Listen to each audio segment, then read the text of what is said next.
My name is Vahid Razavi. I started Ethics in Tech, a nonprofit organization, 501c3. I worked in the tech industry for 20 plus years. I saw some of the areas that we could improve and areas that were of concern to me around big business and big tech. I would like to share with you the fact that we're doing an event from 6 to 9 p.m. Pacific time on December 10th, packed with speakers, presenters, comedians, musicians, poetry, and hopefully it'll be a real celebration during these difficult times and some additional form of content that will take your mind away from what's going on in the world today and celebrate and reaffirm our fundamental rights as humans. Our main speakers have an interest in minority rights and women advancement in the tech sector. They'll be talking about various issues from facial recognitions and surveillance used on minorities to women advancement in the tech community. In addition to our speakers, I want to highlight our entertainment that we have arranged for the evening. We have a poetry reading, the lead singer for American Nomad. In addition, we have 4 comedians arranged for that evening. If you follow Ethics in Tech on Facebook, we will be live casting it there and it'll be on YouTube. The tickets are on sale on Eventbrite for $15 to $35 and it's a donation. The money goes to Ethics in Tech as a nonprofit and it helps pay the cost of the comedians and cover some of the costs associated with video production and promotion of the event. So it's all for a good cause. If you can't afford that and want to see it for free, you can always go to our website and you can view it there. Our intent is not to make money off the audience, but if you can afford to support us, we would appreciate it. And we would love to have your participation.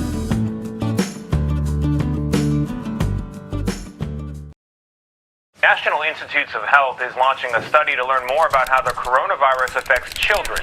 While most kids have milder symptoms than adults, not all that's the one privately acknowledging AstraZeneca. The coronavirus it is now admitting to make a key mistake during its Tired of talking about COVID and politics? Ready to start hearing about something positive for a change? On December 10th from 5 to 7 p.m., you have a front row seat to join Ethics in Tech, top-notch Bay Area comedians, musicians, and presenters as we all come together to celebrate Human Rights Day and spread education, joy, and unity throughout our communities. So don't settle for more depressing news. You have the opportunity to be a part of the movement for positive change. Be there and help share. What are you waiting for?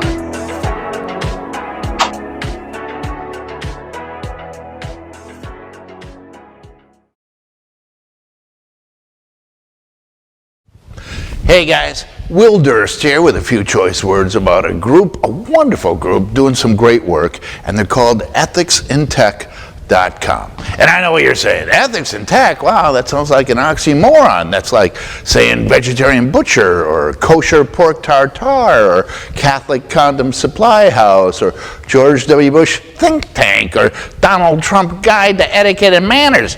And you're right. But they're here to help, and they do with a smile. Every event that you go to will have a comedy component, along with expert speakers and panel discussions and audience community participation. So come on down, check out ethicsintech.com, and you can see past events, and you can read the blog, and you can see about upcoming events. So ethicsintech.com.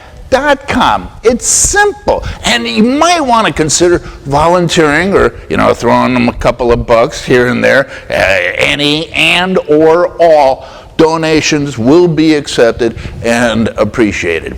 Ethics in Tech. It doesn't have to be an oxymoron. Good evening. I'm Vahid Razavi with Ethics and Technology. We're a small nonprofit here based in San Francisco. Tonight, we're celebrating Human Rights Day and the international acceptance of 1948 Declaration of Human Rights across the world. It's a very big day in terms of the recognition of our rights in democratic societies. And it should apply to people that live in the US as well as abroad, as well as anywhere in the world. Unfortunately, 70 years has gone by, and the causes and the issues that humanity has faced have only increased in size. Even though we say tonight is a celebration, we can't forget about all the people that are suffering in these endless wars and being refugees across borders, dealing with a COVID pandemic, dealing with underlying poverty and issues that here, living in the States, in the comfort of our home, we may not be exposed to. It's important to bring these issues on.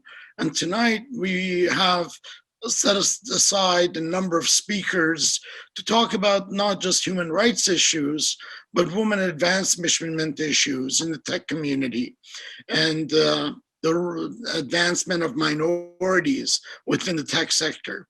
So we're excited about tonight's event and hosts. My co-host this evening is Tara Abrams. Tara has been a technology veteran for the past 10 years. She's a mother and a devoted tech connoisseur and technologist. She's also an artist and very talented. And she and her husband were kind enough to produce one of the two videos that you saw at the beginning of the event. Now, in addition to Tara, there are a lot of people that helped us in putting together tonight's program, besides the speakers. And I want to make sure we take the time to thank them. University of Southern California put together the students, put together the video that you saw with the interview segments that they produced as part of their journalism school. And we're grateful to USC for their production work. Electronic Frontier Foundation. This entire year, they have been supportive with their EFA program, Electronic Frontier Alliance program. They have promoted our events. They have invited guests. They have spoken with Aaron, with Cindy Cohen and Adam Schwartz and others from EFF at our events. Ban Killer Robots campaign, a cause that we are still very much care about. They supported us in terms of providing us with grants and bringing issues of killer robotics and killer drones to light. We had Mary Warren that participated from that organization. So we couldn't have done it without the support and help of these individuals. But most importantly of it all, we couldn't have done it without the support of you, the viewer. If it wasn't for you, just checking out our audience, buying our tickets, donating money, we couldn't be putting on these shows. Now you might ask, why put an event together when anybody can go there and upload any video they want onto YouTube? The difference here is our goal is to build a community that expands beyond the boardroom, beyond the engineers, beyond the people that create the software products, to actual individual users, to people in the community that are the leaders of the community, to deal with social issues that communities face. So bringing that conversation from the boardroom and from the engineering departments out to the open so that they can engage with users and with partners better.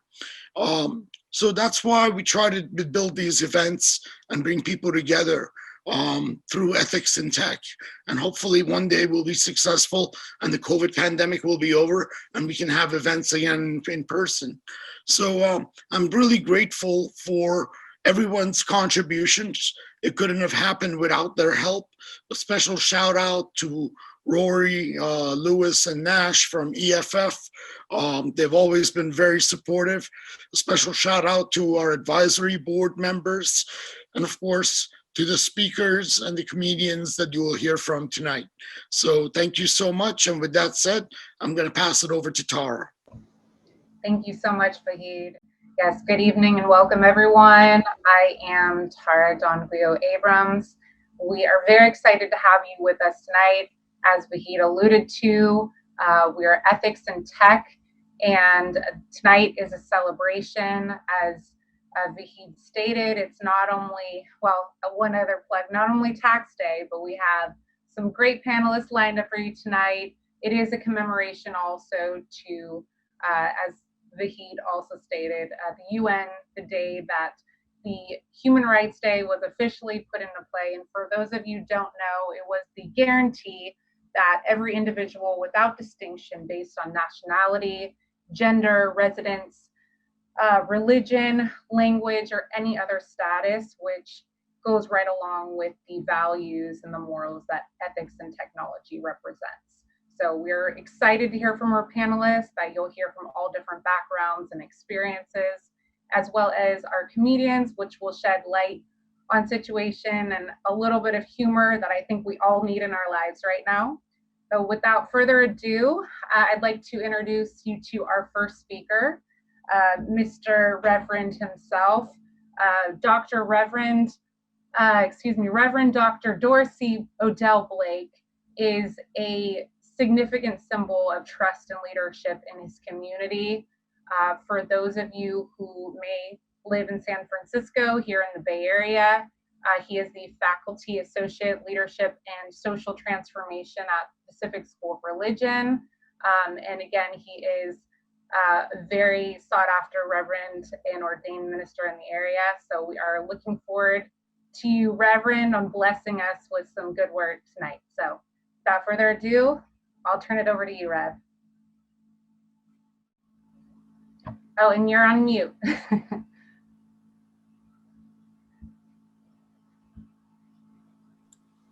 Thank you so very much. It is indeed a pleasure to be here.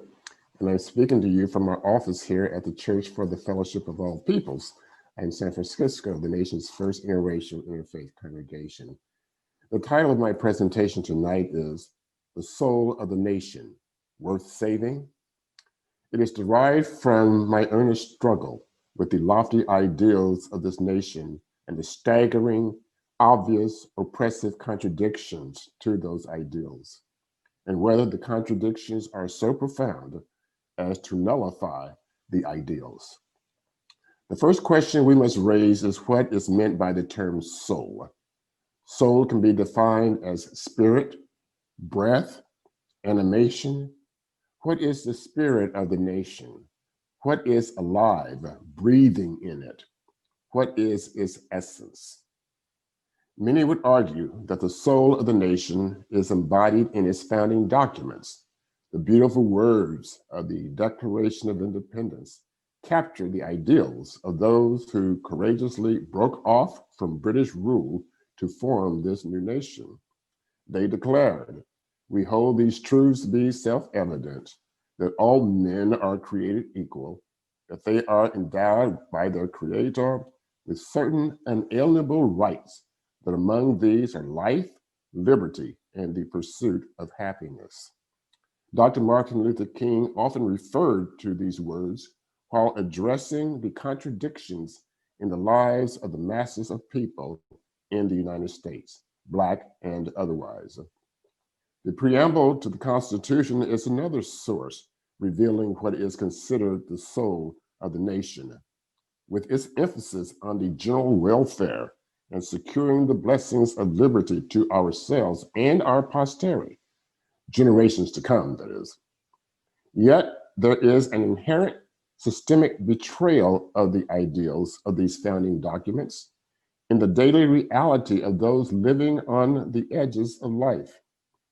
The essence that they see is that of attempted genocide, slavery, disenfranchisement of women and poor people, whatever the race.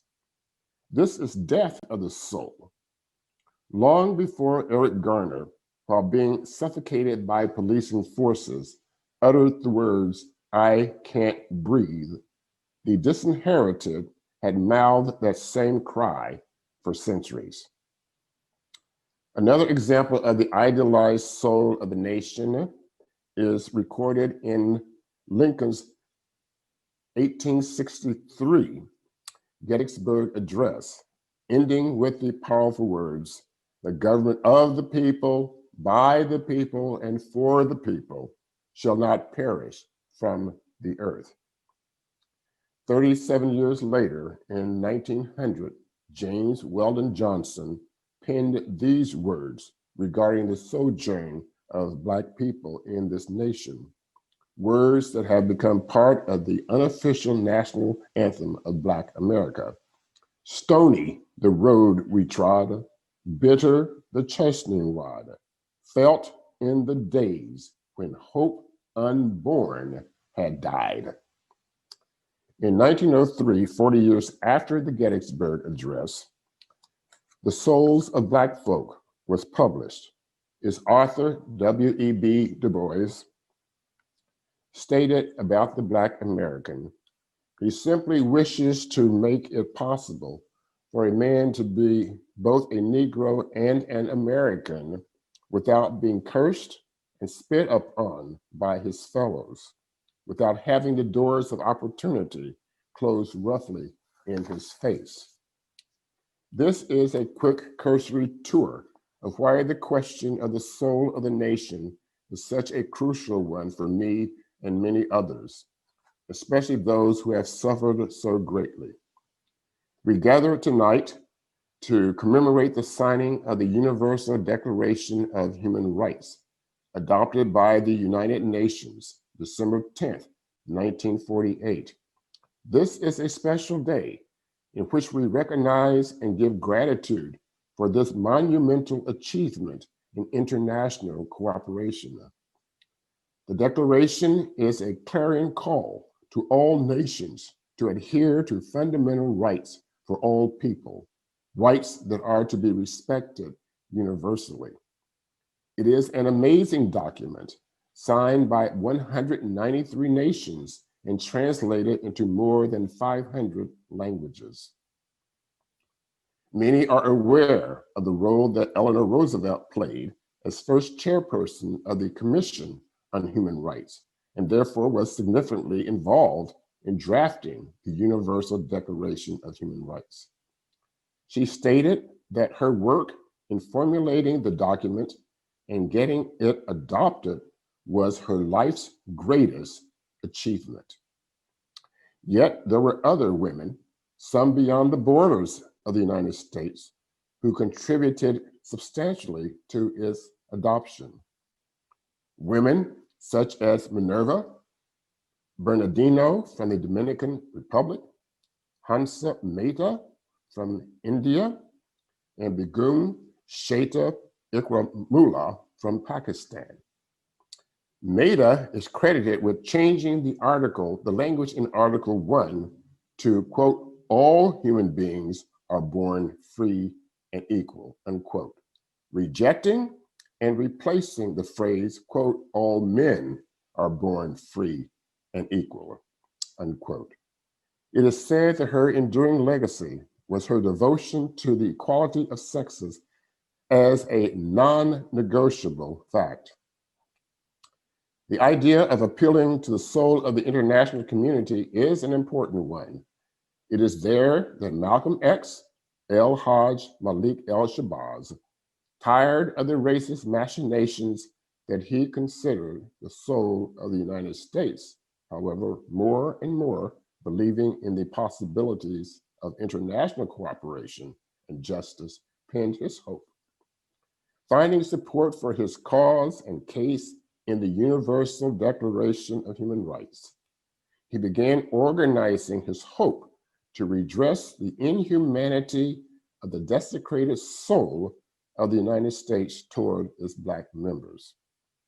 He began working on the plans in 1964, and by the time of his assassination, February 21st, 1965, had the support of Dr. Martin Luther King Jr. On this day, December 10th, 1964, Dr. King was awarded the Nobel Peace Prize. Words that he shared that night answered the question, the soul of the nation, worth saving? He stated, I accept this award on behalf of a civil rights movement which is moving with determination and majestic scorn for risk and danger to establish a reign of freedom and a rule of justice. I accept this award today with an abiding faith in America and an audacious faith in the future of mankind. I refuse to accept despair as the final response to the ambiguities of history. I refuse to accept the idea that the isness of man's present nature makes him morally incapable of reaching up for the eternal oughtness that forever confronts him. I refuse to accept the idea that man is merely flotsam and jetsam in the river of life, unable to influence the unfolding events which surround him. I refuse to accept the view that mankind is so tragically bound to the starless midnight of racism and war that the bright daybreak of peace and brotherhood can never become a reality. King believed that the genius within the soul of America was the right to fight or protest for right. In 1957, he co-founded the Southern Christian Leadership Conference with the goal of redeeming the soul of America. The soul of this nation is not the lofty words often quoted from the Declaration of Independence, the preamble to the Constitution, or even the Gettysburg Address. The soul of the nation is that essence, that breath, that spirit resides because of the various freedom movements that have breathed life into it, new life. The movements that have animated it, that have broadened and deepened its understanding of humanity, human dignity, and the common ground of living that we all share. It is that spirit that has impelled vanguards and advocates of freedom to risk life for a more ethical, just, and compassionate nation. And that is indeed worth saving. Thank you. Thank you, Reverend. We appreciate the history and the background. I know you're a wealth of knowledge in the words of great Maya Angelou. If you don't know where you've come from, you don't know where you're going, and it's definitely a good start to re-educate in a time where we may seem lost as a nation to regather at the core of our growth. So thank you for that. Thank you. Our next speaker is Miriam Saleh-Jam. We are very excited to have her this evening as she is the head of the go-to-market strategy for Lanthorn.ai. And as I understand, Miriam, your firm is also responsible for predicting, tracking the transmittance of COVID-19 in the workplace. So would love to hear more on that. And Miriam also holds a PhD in international business law and was the legal academic prior to her joining the team at Lanthorn. So welcome, Miriam. Thank you so much for having me. I really appreciate the introduction. And I really loved what the Reverend was saying because he touched upon the Universal Declaration of Human Rights. And that's the reason I went to law school. So I really wanted to be a human rights lawyer. And unfortunately, I feel like when you go to law school and you start going into the UN and seeing what's happening, you realize that a lot of things are just words on paper. Not much is happening. And I always like to say people have human rights if they live in the Western world. Human rights is not really a thing that exists outside, unfortunately. So we have ways to go. And I feel like the other issue with human rights is that whenever we want to do something about it, the path is nearly impossible, right? You want to be an activist, but unless you come from a rich family, you can't afford it because you have to eat. You need a roof over your head. And so quickly I realized when I was only 18, because I went to law school when I was 18, that it's impossible for me to afford to be a human rights advocate. I don't come from a rich family. And so that is something we need to work on, right? We need to make it affordable for people who want to make a difference to make a difference. It shouldn't be you have to sacrifice your human rights to help others get human rights.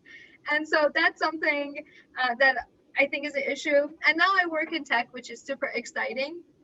And my transition to tech came kind of from my frustration with academia, because even with academia, it's this idealistic scenario of you're going to come and change the world. And then once you're in there, there are all these structures and politics, and you're not allowed to say what you're really thinking. And you can't really have opinions that differ from people above you. And so it's just, there's so many issues, right? And I'm hoping that I can help change some of the negative behaviors we have in this world by just speaking up. But I think in speaking up, I'm privileged. I'm privileged because I'm a Canadian citizen. I'm privileged because I'm educated. I'm privileged because I have savings. I'm privileged because I'm married and I have a husband who can financially afford me if I ever get fired from a job for speaking up. And so that privilege allows me to speak up. And so many people don't have the privilege to say anything, to do anything. And so what I wanted to do today is kind of talk about the ways in which a person who doesn't come from a privileged background, whether that's because they're an immigrant or a person of color or a woman, can start to speak up without feeling like they're putting their livelihood at risk. So the first thing I wanted to talk about is your passport, right? So I'm sure we have people listening on here who are living in countries where they're not a citizen yet. That should be your number one goal. Become a citizen of the country you live in, because that gives you power. So make sure you're a citizen, because I know for a fact that there's so many people from Iran who live in Europe, who live in America, who don't speak up when they see something wrong, because they know if they speak up, they might be fired, which means they're deported, which means they have to leave. And that's a scary thought. On top of not speaking up, they're more likely to be abused. I saw it with my own eyes, where my friends who only had the Iranian passport and not the Canadian passport like I had, were not given holidays. They weren't given bonuses, and they were expected to be quiet and accept it because you're lucky to be here. And I think that is a very, very, very toxic environment that we need to be aware of for immigrants in whatever country they're in, whether that's Canada, US, or Europe. I've seen it everywhere. Now, the second thing we need to focus on is documenting when things are happening that are not okay. So if you see someone bullying, document. If you see someone sexually harassing someone else, document. If you see someone not doing their job properly, document. If you see someone who says one thing in front of the news, you know, a CEO that likes to act like he cares, but then in private he doesn't, document. Document everything, but don't let anyone know you're documenting. And then slowly start to look for allies. Be sneaky. Look for people in the company or the organization you're in academia or in business, who are going to have your back, who are stronger than you. Maybe they're the dean. Maybe they're the COO. Maybe they're an investor. Maybe they're from a bigger company who controls your company. Find that ally and take your time. Make sure they're on your page. Make sure they see the evidence. Don't just go ahead and speak up. No. Make sure people have your back. And know the consequence of us speaking up, because you might lose your job. And that's okay. There are a million other jobs out there. But know that that's a risk, and only speak up when you're 100% aware of the risk. Because I've seen so many people get fired and they didn't think they're going to get fired. And I feel like sometimes, and it sucks to say this, the consequences are too severe. It's not worth it to say anything. And that's the reality. We shouldn't live in this world where we think we can just speak up and it's going to be okay. Because sometimes it's not okay. And sometimes you need to keep your mouth quiet. And that's just the state we're in. Are we going to be in this state in 10 years, 20 years? Hopefully not. But right now, sometimes you shouldn't speak up. So that's something that I think people aren't told enough. Sometimes you should just ignore it and switch companies. Just walk away from it as fast as possible, but don't say anything. And then the other thing I wanted to talk about is your due diligence, right? I feel like I went into law school not doing my due diligence, not realizing how horrible the life of a human rights lawyer is. I didn't do my due diligence when I did my PhD because I thought academia is great. I drank the Kool-Aid every time. And now I'm in tech, but I did my due diligence. I knew that sometimes tech sucks. Sometimes you have a horrible boss. Sometimes you might work for a company that's not ethical. So while I was interviewing for positions within tech, I was so selective. I didn't care if I'm turning down jobs. I didn't care if I was unemployed for an extra month, because I made sure I have enough savings to afford myself my due diligence, because I wasn't about to take any job, because I wasn't about to read my mistakes. But I think these are kind of life skills no one really teaches us. We're told to be good, we're told to do good, but no one tells us how, and no one tells us how to be good without losing everything. And so that's, I think, should be part of our education for younger people. Hey, you should have morals, you should have ethics, but know how to actually take action based on your morals and ethics. No one told me how. I'm learning by trial. And so that's one of my missions, and I hope conversations like this can guide people. And I love when people say everybody has the right to be happy, everybody has the right to have a good life. I agree, but the reality is that's not the case right now. So we need to work together to get there eventually, maybe in 100 years, but I don't think we're there yet. And I feel like a lot of people pretend to care when they actually don't do anything about it. But that's just my 2 cents. Thanks. Thank you so much, Miriam. I know I personally have an internal struggle every day on wanting to be an activist, and then also the struggle of balancing your bank account with your humanitarian efforts. So I can definitely relate. And I think a lot of people can in that regards, on wanting to make a difference in their community and wanting to speak up, and still having that limitation, whether the workplace or with citizenship or even economically. So very nice to hear your perspective. Our next speaker, we're very excited to hear from. Sorry, yes. I'm going to jump in. If Please. you don't mind, Nida is not on the call right now. So what we should do is probably move to Austin and Monera and hear from them, and Christina. And if Nida joins, great. If not, we'll move on. Okay, well, we'll stay in suspense while we wait to hear back from Neda. So we will move to the next panelist on our lineup, which is going to be Austin Kraft. And Mr. Kraft is a linguist in privacy advocation, and he is currently based in Minneapolis. He is a privacy researcher in the nonprofit NGO sector. And most importantly, he is involved in the Coalition for the Center of Voices in the Minneapolis community in municipal decision-making of the usage of surveillance and military equipment. Without further ado, we will turn it over to Austin Kraft.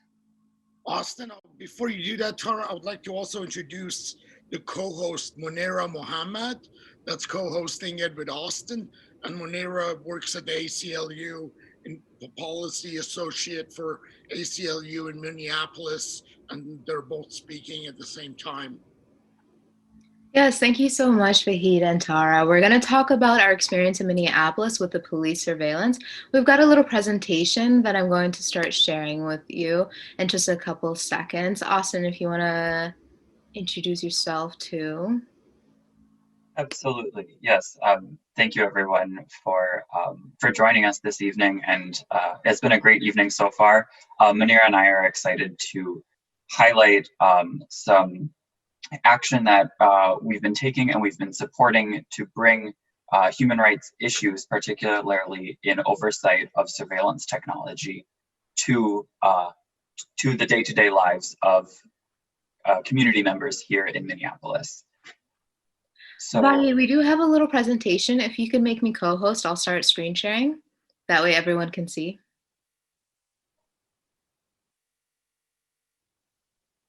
If not, that's completely fine. We can just continue off. Oh, it looks like I do have that ability right now. All right, here we are. So we're going to talk about accountability and community control of police surveillance. There's been a lot of mistreatment and abuse at the hands of police, right? Especially at this summer when we saw the murder of George Floyd in Minneapolis. So we're going to just talk about our solutions for that and the work we've been doing in Minneapolis to combat that. So as you can see here, this is footage from our reporter in our coalition, Sam Richards, footage from a spy plane that flew above the George Floyd protests in Minneapolis. And it just shows to you how surveillance can really affect people's lives and have a chilling effect on democracy. When people have a right to protest and a right to free speech, what happens when the government stops that? And it kind of just misabuses the surveillance technology. So we're going to just talk about our work as a coalition. We're going to talk about our efforts to ban facial recognition in Minneapolis, and kind of just walk through all our other work and then see how you guys can get involved. So PostMe is the coalition that we're working with. It stands for Public Oversight of Surveillance Technology and Military Equipment. It's all about just creating an oversight structure for the police department so people in cities can actually decide what their police have. So they can decide and take a vote in the city council to see what kind of surveillance technology or military equipment they have. So when that protests like the ones in the summer and George Floyd protests happen, you're not surprised as to the power of the police department. And it just creates more transparency and oversight, as should be in a democracy. So again, we're working to pass a facial recognition ban because of how problematic facial recognition is and how unreliable it is. The fact that it just essentially doesn't work for anyone who isn't a white man. The error rates drop dramatically once any other faces kind of introduce a facial recognition technology. And it has a very deep consequences, false arrests, kind of ruining people's lives. So we really want to control this and put it up to, again, community control within the city, kind of controlling the usage and retention and acquisition of this technology. And you can see in this corner here is our little coalition. So it's a group of community organizations with the ACLU, Jewish Community Action, CARE, and other groups. This is an example of all the other cities that have passed these community control laws that increase oversight over the police department and the city broadly. So you can see that it's gaining steam. And we just want to highlight the importance of democracy and community control. People should have the chance to see what their police department has, and as taxpayers should have a say in that with the public vote in the city council. So it's all about transparency, accountability, and equity. Austin? Thank you, Manira. So next, I'm going to just give a very high-level overview of facial recognition technology, just kind of give us our bearings with the basics so that we can understand some of the dangers that it poses in the current both technological as well as regulatory frameworks. So facial recognition is a form of computer vision where a computer program identifies patterns in reviewing huge sets of images. And the objective of computer vision is, given the image of a face, to correctly identify the face. All right, Manira, next slide, please.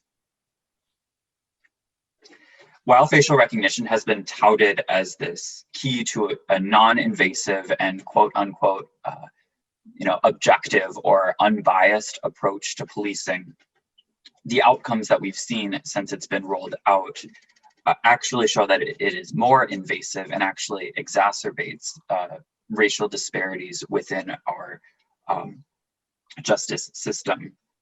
And in the absence of substantive regulation on facial recognition, there's little accountability for law enforcement agencies who use third-party vendors for, say, facial recognition technology.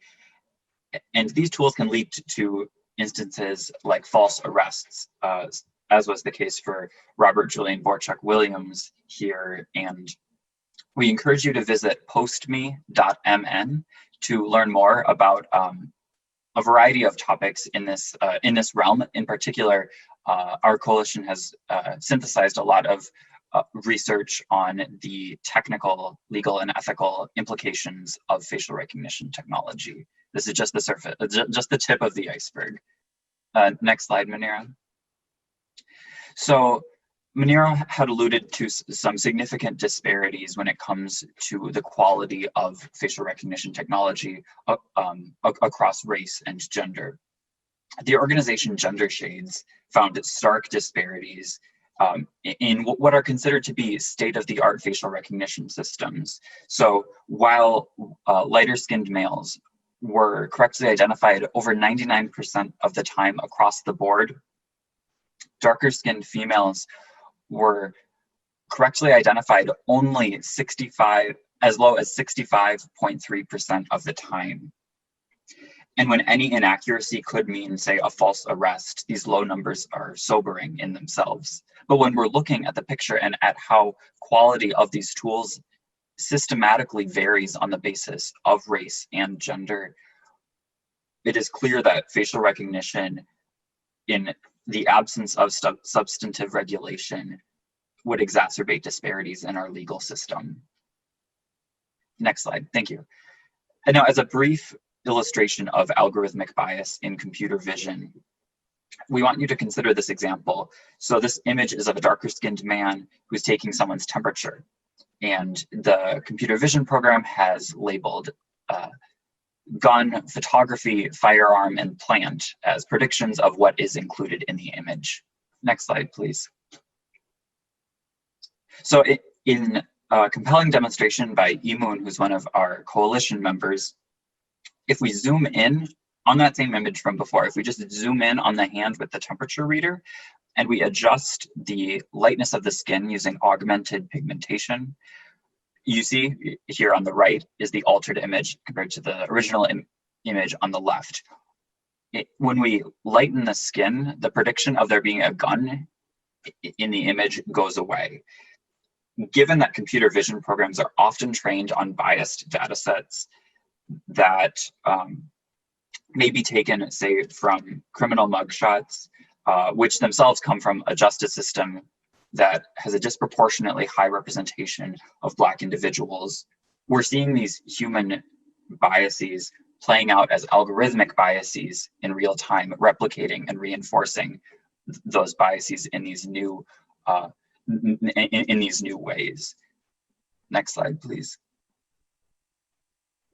We include this national snapshot of facial recognition usage to show that these tools are prevalent and pervasive tactics that demand regulatory attention across the country. And before I hand it back over to Manira, just to anchor this again, in today we're recognizing the centrality of human rights. And as we're using and witnessing these new emerging technologies, it's vital that these that accompanying any new technology are regulations in place that provide a framework for individuals to feel genuinely safe in their communities. Over to you, Manira. So just to talk about the work that we've been doing in Minneapolis so far and where we are. So we thought we'd start with a facial recognition ban because that's something easy that people can wrap their heads around. It's something simple that the average person could understand and see why it's wrong. So we've introduced a bill in the city council in Minneapolis. We're in the drafting stages right now, and we hope to be in committee with the vote in January and include Minneapolis in one of the many cities that has banned facial recognition. And again, the goal of the bill is to simply not acquire or update or retain any facial recognition technology within the city and city departments, including the police department, ensuring that there's no abuse of this technology. So again, thank you for listening. And if you know any folks in Minneapolis, please go to our action page, action.postme.mn, and tell the Minneapolis Council to ban facial recognition. If not, you can connect with our resources and organizers, or me or Austin, and our Get Involved page at postmemn.com. Thank you so much for listening. Thank you very much, Austin and Manira. Yes, obviously we've come a long ways in science and technology, but there are still flaws. Having been personally wrongly accused one time of driving a stolen vehicle, I can only imagine how traumatic it would have to be if I came home and told my son or my daughter why mommy was arrested solely based on improper use of facial recognition tools. And that is me with being a lighter skin color, so it's very scary to have somebody be in that situation. But thank you for that. We will definitely go on your website and follow your work because I find it personally very interesting. And I will hit you up if I'm ever in the Minneapolis area. But thanks, guys. Appreciate it. And our next speaker is none other than an ethics in technology board member. And she is definitely an inspiration to all of us. As I understand, she's been an activist since high school when she was involved in the Students for Free Tibet groups. She is also active in various movements between Electronic Frontier Foundation and the digital privacy related Restore the Fourth. So she is committed to helping build a stronger community, both in her community and within our Ethics in Tech Foundation. So thank you and welcome, Christina. Good evening, everyone, and happy International Human Rights Day.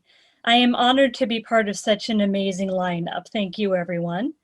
And tonight I'm going to talk about going beyond diversity and inclusion, finding, recruiting, and keeping diverse talent in the tech workforce and everywhere. So why is this important? Fairness and equal opportunity for people of all backgrounds is important, just on a moral level.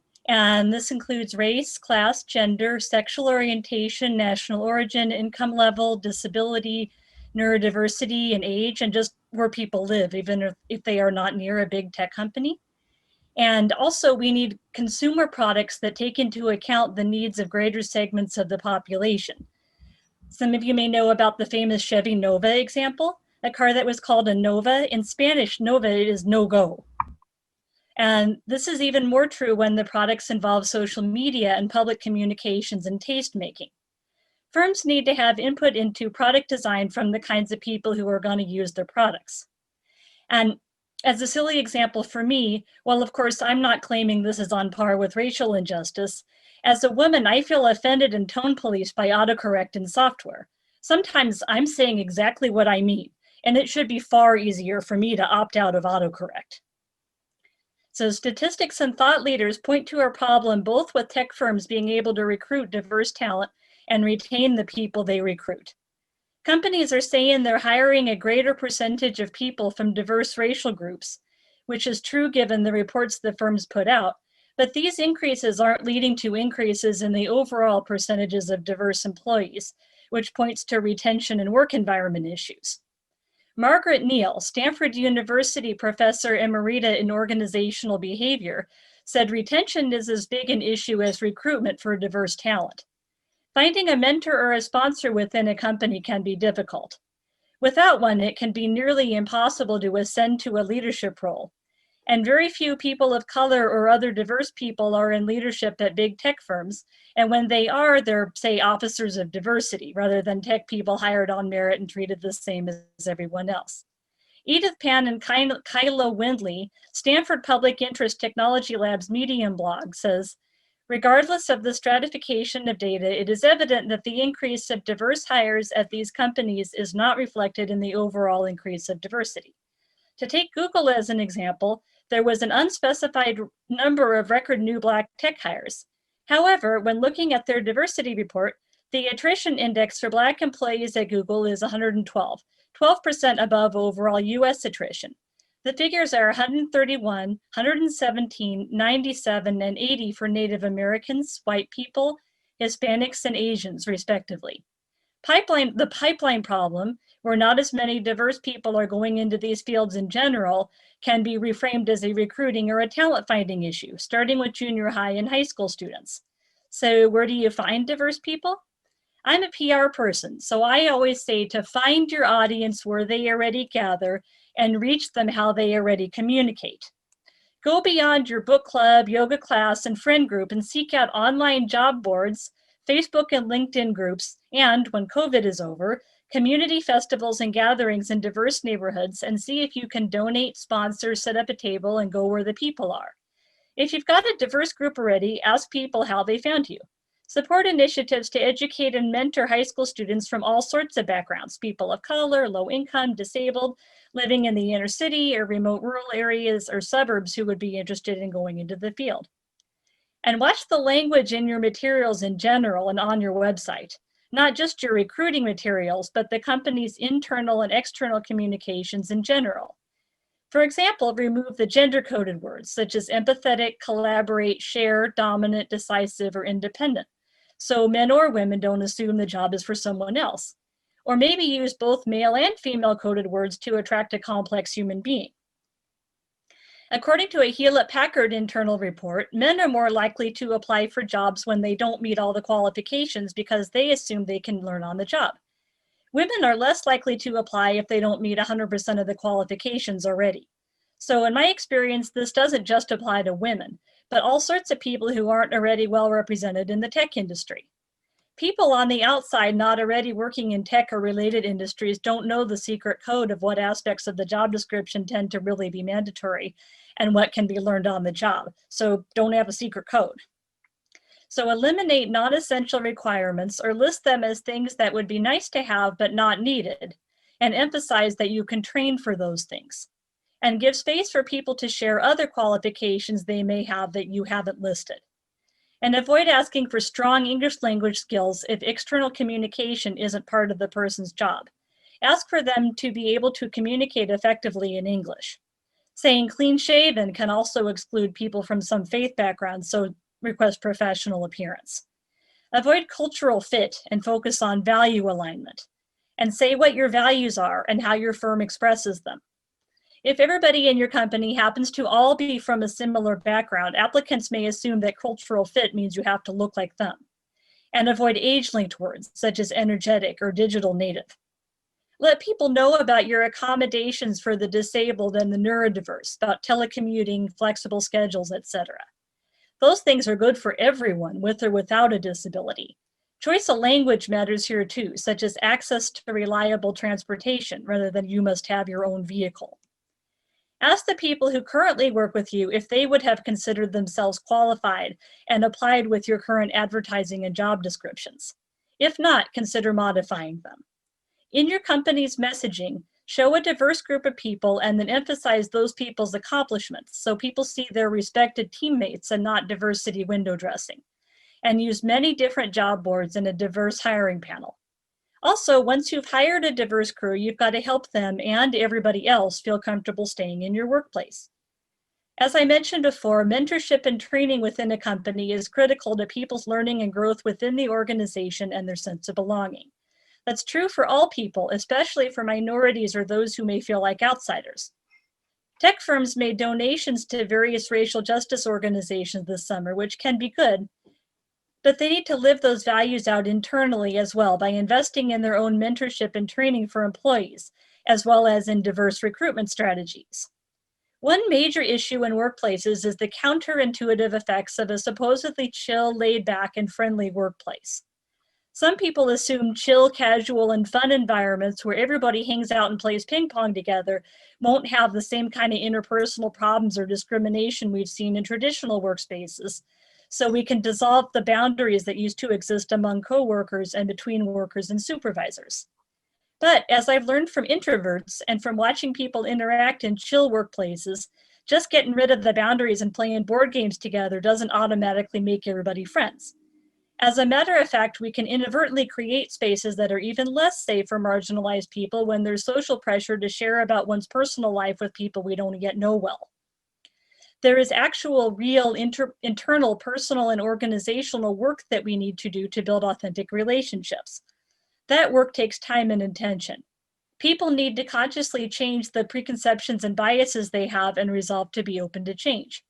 And allowing people, especially those from marginalized identities, to get to know their office mates gradually and not pressuring them to share details of their lives right away can help build the trust needed for genuine collaboration and respect. There's nothing wrong with game nights or movie nights in the office, but they don't automatically make a space inclusive. Real personal connections and relationships happen gradually for everyone, but especially for people who are different from each other and for people from marginalized groups who haven't always felt welcome in certain spaces. It isn't fair to expect marginalized people to totally open up about everything all at once until they can see that we're willing to hear and learn from what they have to say. In expecting that level of instant openness, we are actually expecting those who may feel like outsiders to take on a large share of risk to their psyches and careers. Sometimes lots of opportunities to share personal things about yourself in a work environment can translate into lots more opportunities for a marginalized or minority person to stand out and look different, and thus not seem a good fit for the company. I saw this happen in an office where I recently held a temp position. In many office positions, especially temp and call center jobs, there's a lot of downtime where people have to stay in their seats ready to work if needed. The social norm is that people keep up constant chit chat with each other all day or look rude and unfriendly. So a middle-aged Black woman made an offhand comment referring to the white, feminist, and possibly autistic neurodiverse woman sitting across from her as girl. She didn't mean to insult her. It was how she referred to all female colleagues of any age. However, the woman she addressed became upset at being addressed as girl. I haven't been a girl for 15 years, she asserted. They became annoyed with each other and got into an argument. They dropped the subject after a while and would likely have been able to get past it and work together. However, the supervisors overheard and both women were laid off that night after only 2 days of work. Both women were from groups that are marginalized within tech culture and were likely in need of employment and inclusion. And the pressure to interact so personally and so publicly right away with total strangers for so many hours created a situation that exposed them to snap judgment on the part of the supervisors for a personal misunderstanding that could have been worked through in private. So it helps to set up social norms that allow for people to set boundaries about how much they want to open up about their personal lives or interact socially in the workplace without feeling stigmatized. Rooms could be set up where people could choose to work quietly rather than chit-chatting, or people could be encouraged to bring books to read, and social event organizers could avoid games that make it awkward not to share personal information. Also, we should be aware that people from minority groups may choose to test the waters to see how inclusive a place truly is. For example, if there's a regular movie night, are people open to a suggestion to show a wider variety of movie genres? If the company's social committee allows for more leeway and inclusiveness, that's a positive sign they'll be willing to listen regarding more important issues. So I found an online forum for people of color in tech where they discuss asking the companies to add ethnic foods to the lunch caterer's menu. And when a firm does that, they're seen as having taken a real step towards becoming more welcoming. So I encourage managers to consider reframing these requests, which may seem small, as serious attempts to reach out to, contribute to, and develop more authentic friendships or colleagueships with people in the organization. Also, be explicit about what is expected, how people should communicate, and how they can succeed in the workplace. Don't assume everyone already knows the industry's culture or that they'll pick up on it. Finding and keeping diverse and qualified workforces is a process and a journey. It won't happen overnight, but there are strong business and moral reasons for engaging in this journey and practical ways to enhance your firm's efforts. Thank you very much, and happy International Human Rights Day. Thank you, Christina. Yeah, it's very interesting, these subtle things that are often overlooked in our society. I personally came across a case where an applicant had applied for a position on a job posting stating that all applicants and all employees must wear masks at all times. But what the company didn't realize that the applicant, we'll call her Sheila, was hearing impaired. And her main way to communicate was to read lips. And I think it's important for all of us to have this continued dialogue, to realize things that may be overlooked often again in our society. And also for those of you at home who are just looking for ways to get involved but may not know how to get started, we hope you're taking these comments to start as our team of panelists give you step by step on how you can get involved and take that first step. Thank you again, Christina. And I understand we have Neda back on the line with us. Neda, are you out there? Hello, yes, hi. Wonderful. And to give, I just wanted to make sure we've been anxiously anticipating your arrival. And I understand, Miss Neda, I've heard a lot of good things about you other than your relationship to with Vahid. But Neda has a passion for helping patients live a better life, as she is a senior marketing professional with expertise in brand planning, digital and social marketing, and she has built a career in biopharma, medical device, and biotech companies. So very excited to hear from you today. So welcome, Neda. Thank you. Thank you so much for having me. Great talk, Christina. Thank you so much. I heard your beautiful words of wisdom. So what I'm going to focus on, first, my name is Neda Rezavi. Thank you so much for giving your precious evening time to me. There were some points that was mentioned. I was dealing with the struggles of women feeding the children at dinner time. I lost track of time. So what I'm going to start off with is actually on the positive note. I know tonight we have a night of comedy. We are celebrating human rights. I believe despite all the things that are going in the world, we have come a long way. So I will start with how women have contributed to technology, in fact, biotechnology, and then walk you through what are the recent studies saying about how far more we should go to see the impact of women in the lives of ours. And also talk about how technology can help all of that happen altogether. We will end with what can we do? What is our point to do? Often hidden from view, women have played a major role in development of biotechnology and medicine. Indeed, we've been at the cutting edge of the biotechnology, including Rosalind Franklin, who played a fundamental role in deciphering the structure of DNA. Esther Ledberg, who discovered lambda phage, which is now a major tool for studying gene regulation and gene recombination. Look at Margaret Dayhoff, who developed the field of bioinformatics that enables us to identify and describe what are the gene molecules that were sequenced. Janet Mertz, who created the first piece of recombinant DNA, and Jennifer Doudna, who helped pioneer CRISPR, is a revolutionary technology for genome editing. By identifying where the genome is and editing it, we are able to do gene therapy for patients and respond to a lot of human diseases that are inherited in patients, especially in children. Some of these women have accomplished that with a lot of struggles. June Almeida, whose name came up a lot recently because of the great deal of work that she's done, and because of the COVID crisis, her name came up, is that she was the first one that visualized human coronavirus.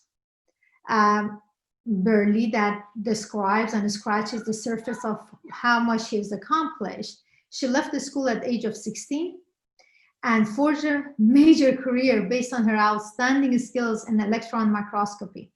She did this while she was bearing a daughter, and then later on raised that child as a single parent following her divorce. She pioneered advances in immune electron microscopy and put her forefront of key breakthroughs in biotechnology and virology in 60s and 70s, in 1960s and 70s. These are amazing accomplishments. Jennifer Doudna, which I proudly say she's actually from United States, she's from Washington, DC. She made her name because she uncovered the basic structure and foundation of first ribosome, a type of catalytic ribonucleic acid, RNA, quote unquote, that helps catalyze chemical reactions. Her work helped the foundation that later on pioneered CRISPR. So this tool is, as I just mentioned, very important in genome editing. So you would be telling me, well, Nada, we've come a long way. These are all the great contributions of women in the field of biotechnology. What are you talking about now? So I would tell you, we have come a long way. Recently, McKinsey has done a study called Women in Workforce Study. They redo this study every year. And this is their 6th year doing it, in 2020 actually doing it. And they survey a huge group of companies in the healthcare space, as well as other organizations. They partner with Lean in this research. So they've noticed that the share of women grew from 23% to 28% in senior VP roles, and from 17 to 21% in C-suite. However, pipeline of women in the middle management still is hugely underrepresented, particularly for women of color and women of different ethnicities. So the women that proceeded to those level, majority have been, the European descent. Also, recent Harvard and MIT professors that have started the biotech company, they realized 95% or more of the new companies that are started from MIT and Harvard are male. And they also noticed about 90 to 95% who serve on the board of directors of these companies are also male. So they looked around. They said, maybe we don't have enough PhD students that are female. But at both Harvard and MIT, they realized 50% of their students, PhD students, are female. So where was the problem?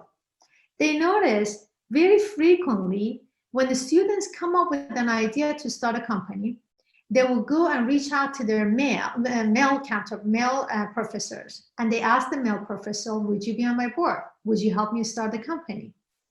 They thought, well, maybe we don't have enough women in our faculty. They surveyed and it's 30% of their faculty is women.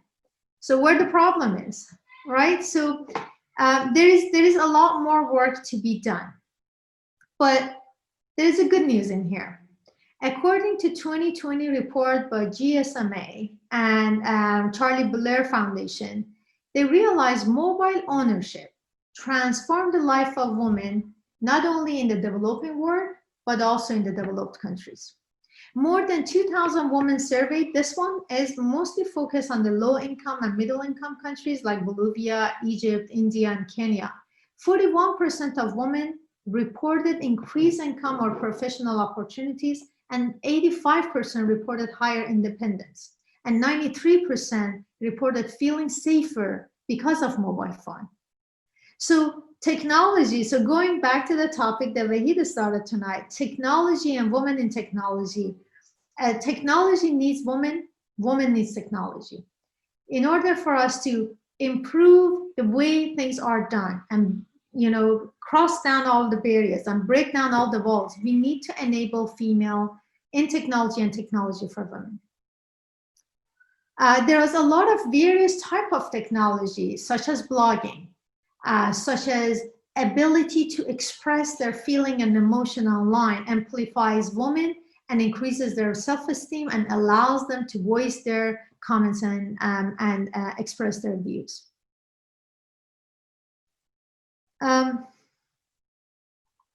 There has been a lot of activities done, and I wanted actually to share some of the good ones that has happened in this field.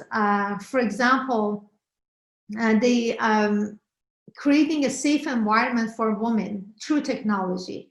Dell has done a new initiative in Kabul, Afghanistan, where they realized these cafes, there were cafes that were only male dominated, only attended by male, and those are their internet cafes where people can connect to the world outside. So they realized women were not allowed in those cafes. What they did was, and those cafes were where male would go, they have access to internet, also they have opportunities to be trained and mentored, and they will learn about how to access the external world. So they created in a similar fashion, they created cafes for women in Kabul, Afghanistan. And they're right now running across 15 different Angelo stores and 13 different states in India as well. There's a lot of other great work. I'm not going to tell you, like, there is not enough time to give you the examples of great work that has been done, but the technology has the ability to change this dynamic, give a voice to women. They also need to recruit more women, so the technology voices is more diverse, and there's a lot of the woman needs is addressed when the technology products are offered. I want to leave you on a positive note. We are all mothers, sisters, brothers and we all have female around us. There is no time that I can tell you I could have been where I am today without the support of a male in my life. It's been my father, my husband, my male faculties and professors, my good male bosses. So the support and the sponsorship of men is really important in the journey we are in. The more you're able to feel, understand, hear, and know where we are coming from, the needs, and sponsor us and mentor us, the better the world becomes. We need a diverse place. We need to be inclusive. We need to hear everybody. It's best for businesses and it's best for organization. So it's up to us to mentor our wives, daughters, and students bring them all along, give them opportunity to thrive all together. Thank you so much, Benny. Thank you, Neda. Wonderfully done. We appreciate the speech. And I also can relate to having two crying kids in the background who are hungry. So thank you for making time to join us today. All right, so we're almost there for those of you who are at home watching with us. We are almost to the point where we're going to have our musical and comedic segment. But before that, we are also closing with our panelists for another ordained minister / reverend. So we will go right to the close with Dr. Karen Melander Magoon and Reverend. And we're excited to hear from Dr. Melander Magoon as she discovered Unitarian Universalism in 2004, which draws from studies from Hinduism, Buddhist traditions, and the complexity of secular and spiritual values. In addition, Dr. Melander Magoon also has a master's in education and counseling from Boston University, as well as a Master of Divinity equivalency through the GTU and her Doctor of Ministry from San Francisco Theological Seminary. So without further ado, welcome Dr. Karen Melander Magoon. Thank you so much. I hope I'm unmuted enough. I really have enjoyed so much hearing from everyone, so many different perspectives on this issue, and thank you so much for organizing this, Wahid, and I also think, yes, celebrating the Declaration on Human Rights from the United Nations is so important. And Neda, I really enjoyed your comments, so many of them. I've been writing about what I call hidden women, the women who through the years have been extraordinarily important and we don't know about them, you know, for various reasons, as you know. But I also, maybe you said, but one of my heroes is Rosalind Franklin, who did the photograph of the double helix and didn't get the Nobel Prize with everybody else. And, you know, so but I loved your focus on the coffee shops, on the ability, on the focus on getting women out there being mentored, with their own, with the mixing of men and women, the ability to change, to share each other's talents, to mentor each other.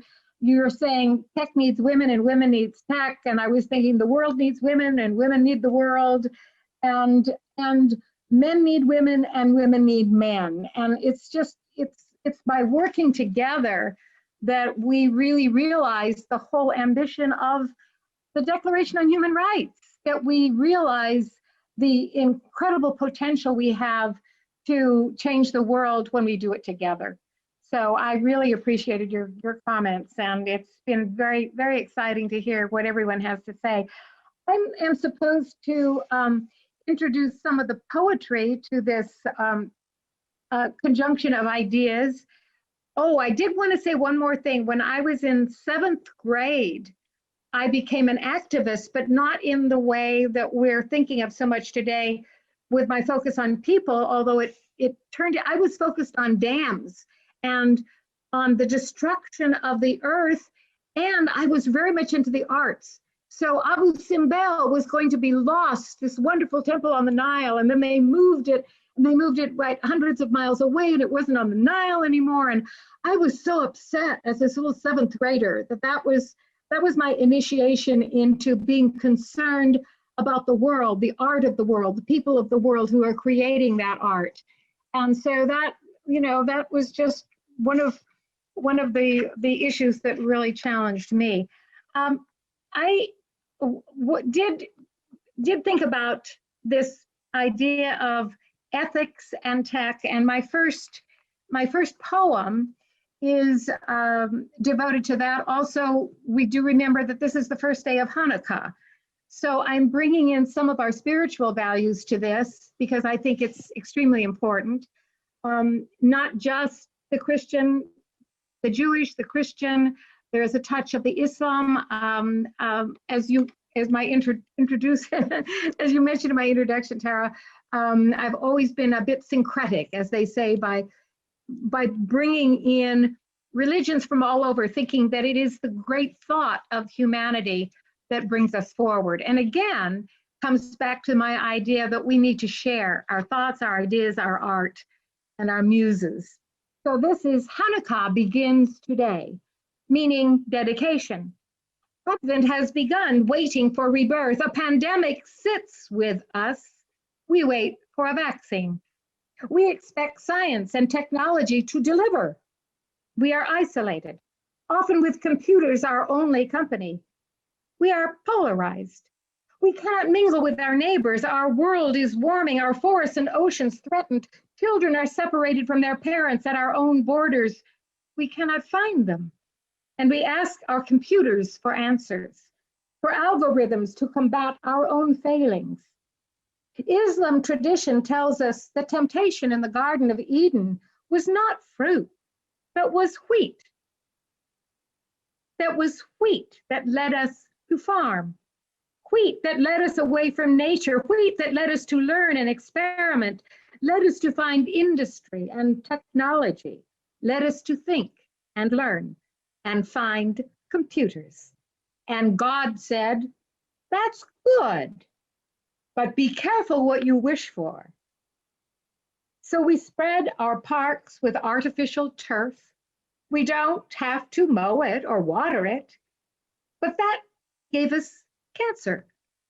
And we feed deathly plastics to whales and birds in our acidified oceans. We invent lethal tires. We infuse our crops with pollutants so they may resist weeds and insects and pollinate the world with industrial seeds that suffocate nature. We create a world that strangles itself, created with computer knowledge, fed by us, and wonder what we wished for, and ask, as in every fairy tale, for another wish, one more chance. The rededication of Hanukkah, the hope for rebirth of Advent, the growing of wheat as it once was, a technology that will teach us to plant according to the laws of nature, that will teach us to live without harm, that will teach us not to encroach on nature, but to live as partners with our planet. We ask, as in every fairy tale, for one more wish, that technology and the great spirit of love and humanity might grant one more wish, that we might use our technology always in harmony with the great laws, not of man, but of nature. And there's this little poem that was written by Grace Noel Crowell I wanted to put in here. It's so indicative of the season and somehow suggestive of light and children. Grace Noel Crowell wrote, "A child looked up." I'm thinking all these children I hear. I'm just delighted to hear the children in the squares. "A child looked up with earnest eyes. Where does the light of a candle go when I blow it out?" And not being wise, I could only answer, "I do not know." "It was so little and bright," he said, "and now it's so little and lost." And I, turning and tucking him into bed, as puzzled as he, could not reply. So little and bright, so little and lost. Over and over the brief words came. A moment ago the candle tossed. Here in this room its vital flame. Where is it now? And where are we when life is blown out? Nothing is lost, it cannot be. Our souls will be flames released and thinned, passing their swift way through the air, climbing the chasms, cleaving the night, to be cupped by the hand of God somewhere. So that's for all the children we hear of today, and those who are having birthdays, maybe their first very soon, and trying to blow out their candles. I still have a picture of my first child with his first birthday cake. This is kind of tech in a way. It's called, and it's really technology and seeking the truth. And actually, Obama hit on this epistemology, which is what this is about, in a speech lately. So this is called Seeking Episteme. We are wandering through a pine wood of crisis. The woodsman who cut with his axe through truth, chopped the episteme of balanced logic in small bits, placing those bits under his pillow at night to wait for the truth fairy, who never came. We are wandering through a forest land of chips of truth, flung from a discarded pillow over which the truth fairy flew, since she found nothing wholly true, since there was no news to be rewarded, and the pillow of chopped bits of logic was uncomfortable. So the woodsman emptied it into the woods. The woodsman emptied bits of truth upon a path children might discover. Children might collect bits of truth and wonder how to reassemble logic. Their first lesson in epistemology, finding balance, reasserting chips of truth to place the pieces together and learn to relearn the world, to realign the world, finding an axis of truth. And I hope there's time for one or two more. These are all just a little bit different perspective on our seeking through science, through technology, and sometimes our real need to embrace nature. You know This what, is called- Karen, I hate to do this, but Okay. we're That's short on it. time. I want to make sure we stick with the schedule because we have so many presenters and Sure, I wasn't sure of how much time I had left. So I will leave you to one day hear my forest of words. I look forward to it. I look forward Thank to it. you, Vahid. Thank you, Reverend. Pass it back to you, Tara. Well, that was wonderful. And to keep things going off your poetic endeavors, we also have a musician coming up. So thank you again, Dr. Melandra Magoon. And our next act for the night, before we get into the comedians that you all been waiting for, is none other than Hassan El Tayab. He is the frontman of the band American Nomad and an award-winning singer and songwriter. Hassan was also honored on a finalist for 2017 Telluride Troubadour Song Competition, and he was awarded the Best Vocal Performance in 2013 for Berkeley Old Time Music Composition.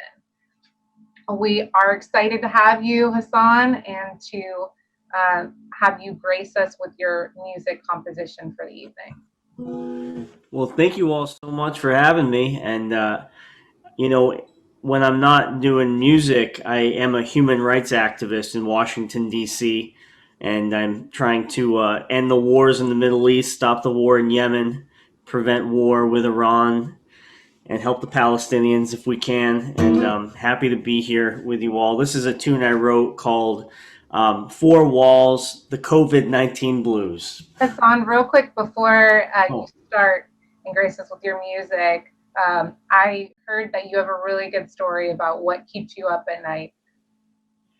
What keeps me up at night? What inspires you behind your music beyond what you've already told us, and what are some of your biggest fears for the world and greatest hopes for the future that you'd like to bring forth in your music?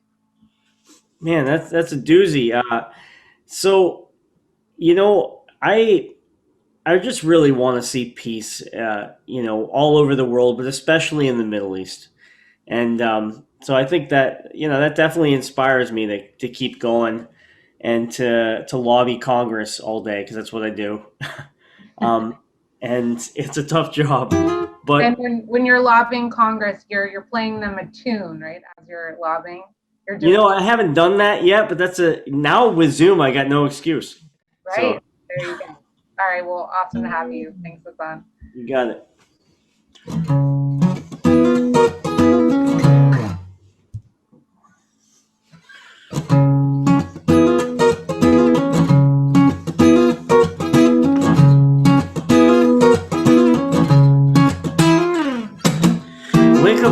morning and I don't want to read the news.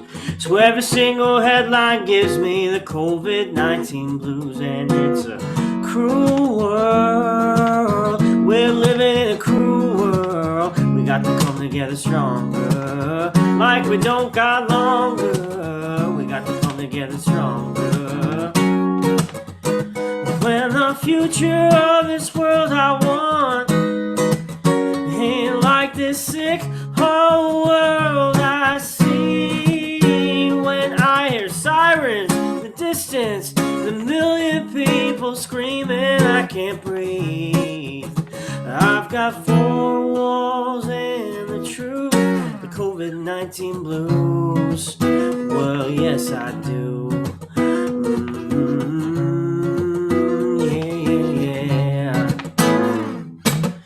Politicians on TV, they're arguing again. And this shouting match is just too much to comprehend. I wish we'd make up like we bleed the same blood. We got to come together stronger. Like we don't got longer. We got to come together stronger. Doctor says stay at home till it is safe again. Presidents on Twitter preaching the lockdown's got to end. And it's like Wayne's World, strange world getting stranger. We got to come together stronger. Like we don't got longer. We got to come together stronger. When the future of this world I want ain't like this sick whole world I see. When I hear sirens in the distance, a million people screaming, I can't breathe. I've got four walls and the truth. I've got four walls and the truth, the COVID-19 blues. Well, yes, I do.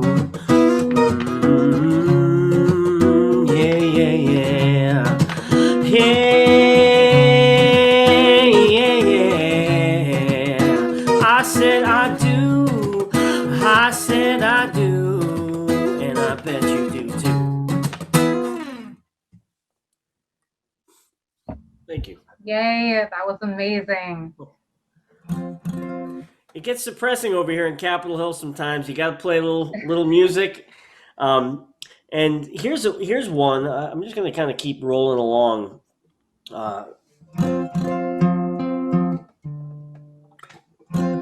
This is a Waylon Jennings song that I'm just kind of been obsessed with lately. I don't know if you guys know them, but they're really cool. And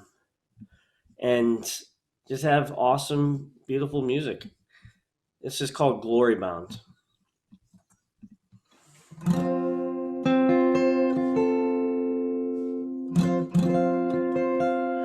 When I hear that trumpet sound, I will lay my burdens down. I will lay them deep into the ground. Then I know that I am glory bound. I'll be traveling far from home, but won't be looking for too long. I'll be crossing over the great divide to a better home. Soon I will reside. Hallelujah,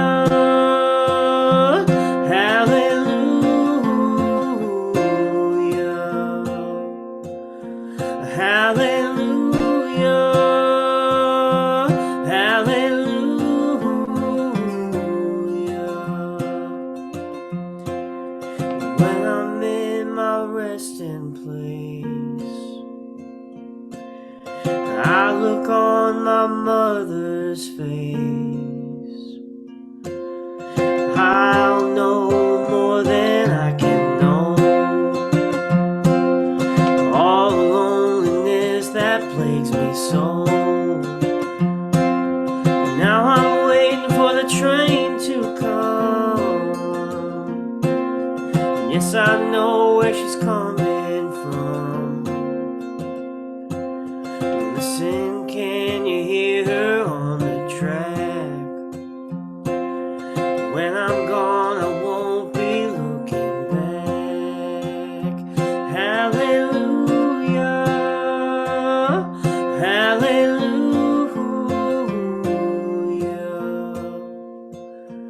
hallelujah,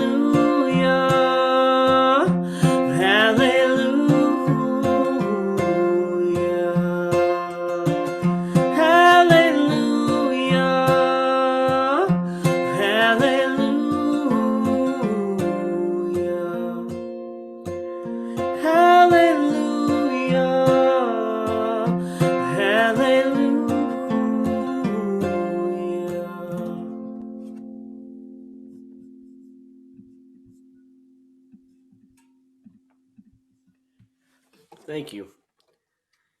Got a couple other ones.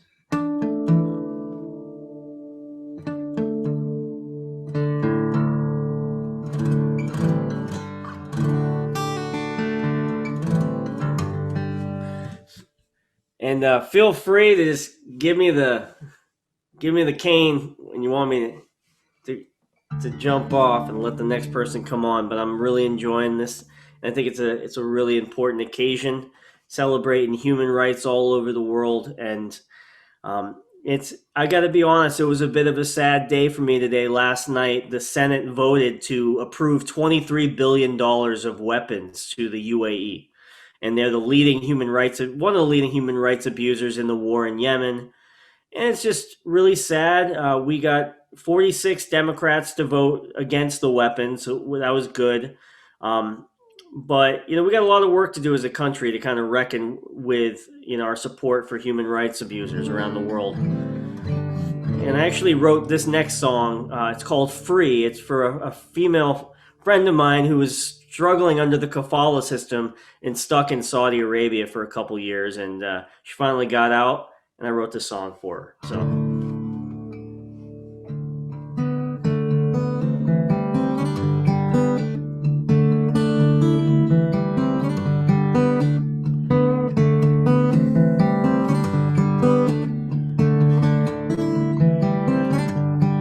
See you dancing at the water's edge. Please forgive me if I'm almost out of breath. You finally pulled yourself out of that lake of fear to build the future that you wanted with sheer will and a miracle, my dear. You pray to God, don't give up on me, trying to hold on to something you believed in.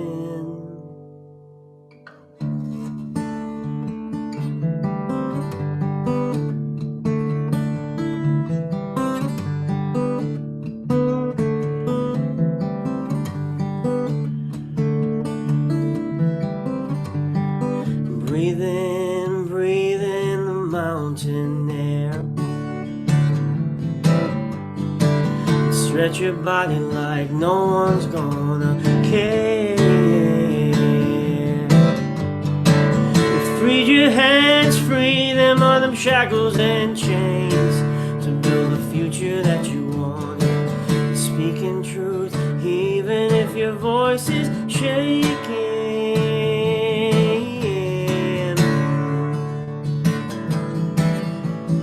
Pray to God, don't give up on me, trying to hold on to something you believe in. Now that every inch of you can breathe, you see.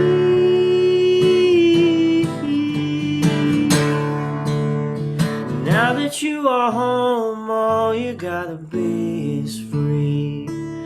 All you gotta be is free.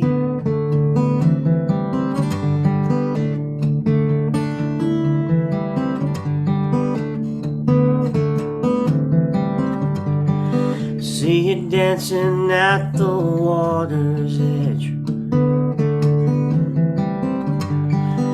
Please forgive me if I'm almost out of breath. You're free to love and take a chance.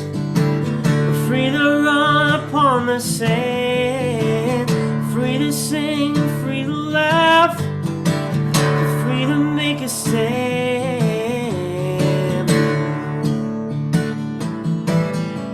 You pray to God, don't give up on me. Trying to hold on to something you believe in. Now that every inch of you can be. You see, you're free.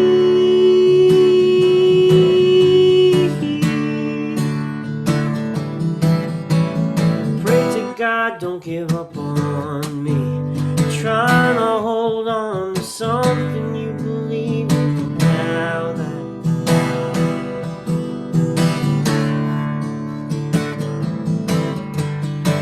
that you are home, all you gotta be is free. All you gotta be is free. All you gotta be is free. All you gotta be is free. All you gotta be is free.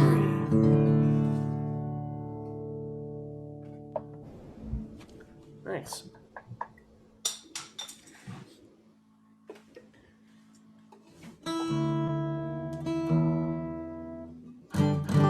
Yeah, time for maybe like a tune or two. Yeah, we have you, or I should say you have the stage until 45 after. So. Oh, this is wonderful then. You're great. I could listen to you all day. Oh, thanks. Seriously. Really enjoying it. Tara, we need to be dancing together. Right? I'm feeling therapy all through my chest. You're giving me goosebumps over here. So yeah, I'm all good with it. I'm jamming out over here. I like me and Diane. Yeah, we're like, hi. Let's go.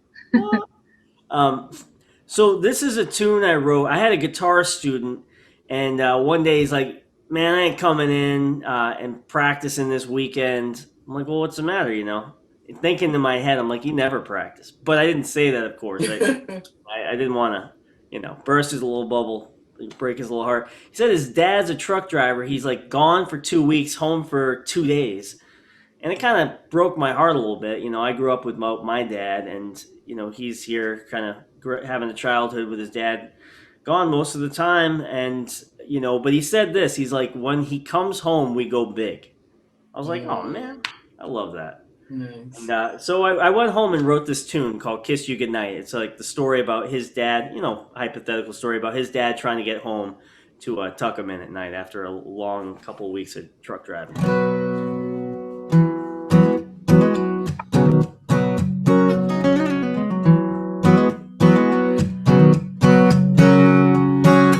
It's getting late and I'm still on the road with 18 wheels and this truck full of cargo. I make my living trying to get back home to you, my boy. You are my heart and soul. I love you, son. Can't wait to see you again. I've missed so much. Time to make my amends. All day long I've been on this road to see you, baby. I've been gone way too long and it's driving me crazy. Soon you know I'll hold you in my arms, tuck you in tight. I can't wait to kiss you goodnight.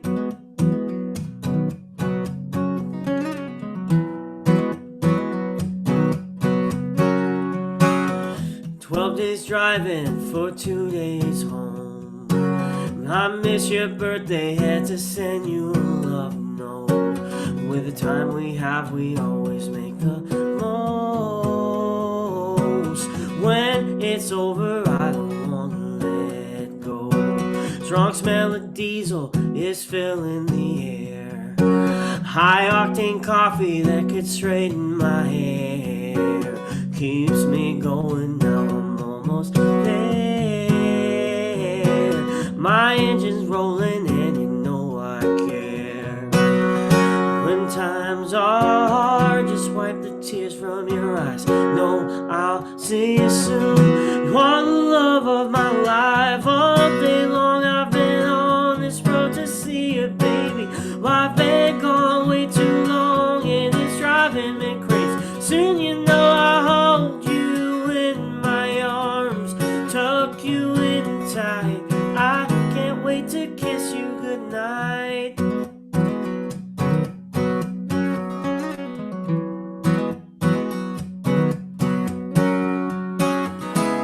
It's getting late, I bet you are sleeping. This interstate is rainy and freezing. Empty coffee cups are rolling on my floor, but it's your love that gets me to my front door. Well, all day long I've been on this road to see you, baby. Well, I've been gone way too long, and it's driving me crazy. Soon you know I'll hold you in my arms, tuck you in tight. I can't wait to kiss you goodnight. Kiss you goodnight. Kiss you goodnight.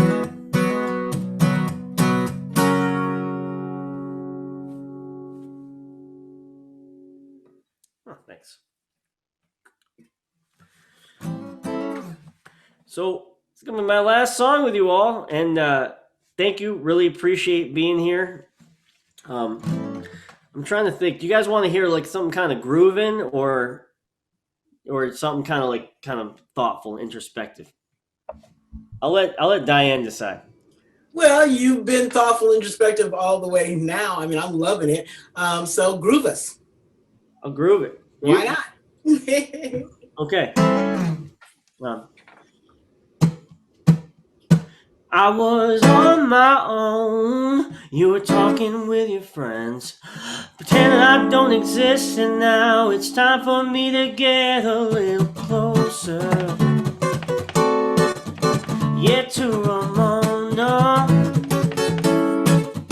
Well, I said, Ramona, baby, girl, you're looking fine. Well, can I buy you a drink?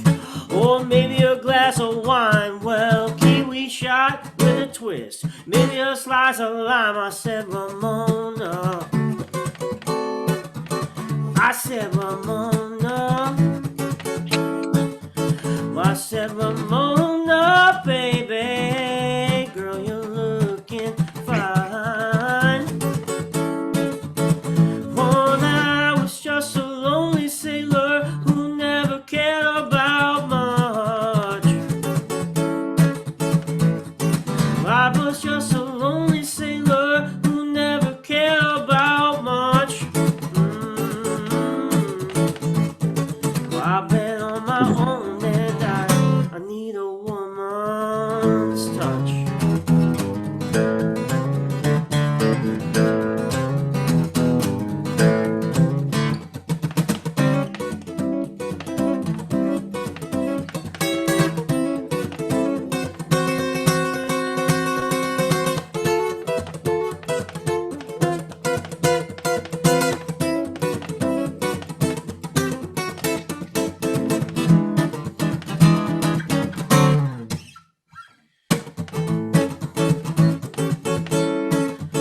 Well, can I take your hand for a little dance? 'Cause everybody in this world could use a little romance. I said, Ramona.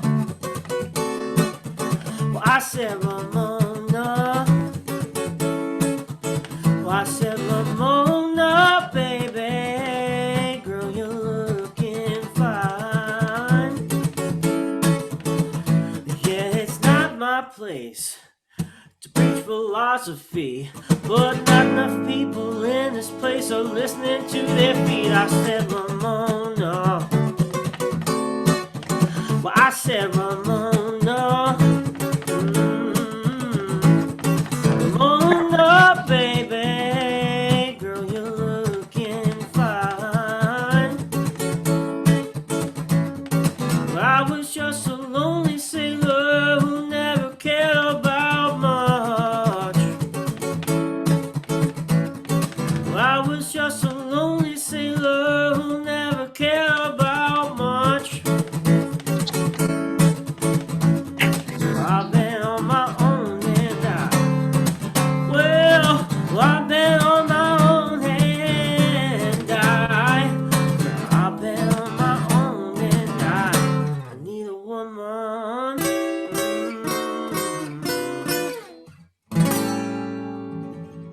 Yeah. Woo! All right. So good, so amazing. I love it. Hassan, thanks for cleansing our soul and getting us going. All right, for those of you at home who are still following along with us, we are going to take a quick bio break. So you have 10 minutes to go get your Stouffer's, go get your coffee, so you can continue to rock with us for our next comedic jam. And we will be back at 7:55. Welcome back to the comedic portion of tonight's celebration. We hope you all watching enjoyed the multiple words of wisdom from all of our panelists, as well as the music from Hassan. We are now at that time that you've all been waiting for, and we have welcomed our comedians. I understand they're officially in the building. So to start off, we have Miss Debbie Durst. Debbie is an improviser, actor, director, and producer. She's performed with just about every improv group in the Bay Area, starting with the Committee all the way up to the Bad Aunties. And I've heard, Debbie, that you even were able to change the location of Robin Williams back in the day as one of your many accomplishments. So yes, please enlighten us with your comedy. Yes. Thanks so much, Tara. Yes, there's a little festival I produce every year. It's a free day of comedy. It's called Comedy Celebration Day, and it is held in what is now known as Robin Williams Meadow. It only took 2 years, which is amazing for San Francisco government to get the approval and everything. It all went through, and now Robin has a place in San Francisco named after him, which is fabulous. So if I do nothing else in my life, that's good. But tonight has been fabulous. I've had such a great time watching and listening to everybody. I have learned so much tonight that I did not know when I got out of bed this morning, because you get out of bed every day and you go, thank goodness my eyes opened and I'm vertical. That's a good day already to start with. So happy Human Rights Day, everyone. And for those of you who lit your very first candle for Hanukkah, congratulations. I hope you get everything that you want.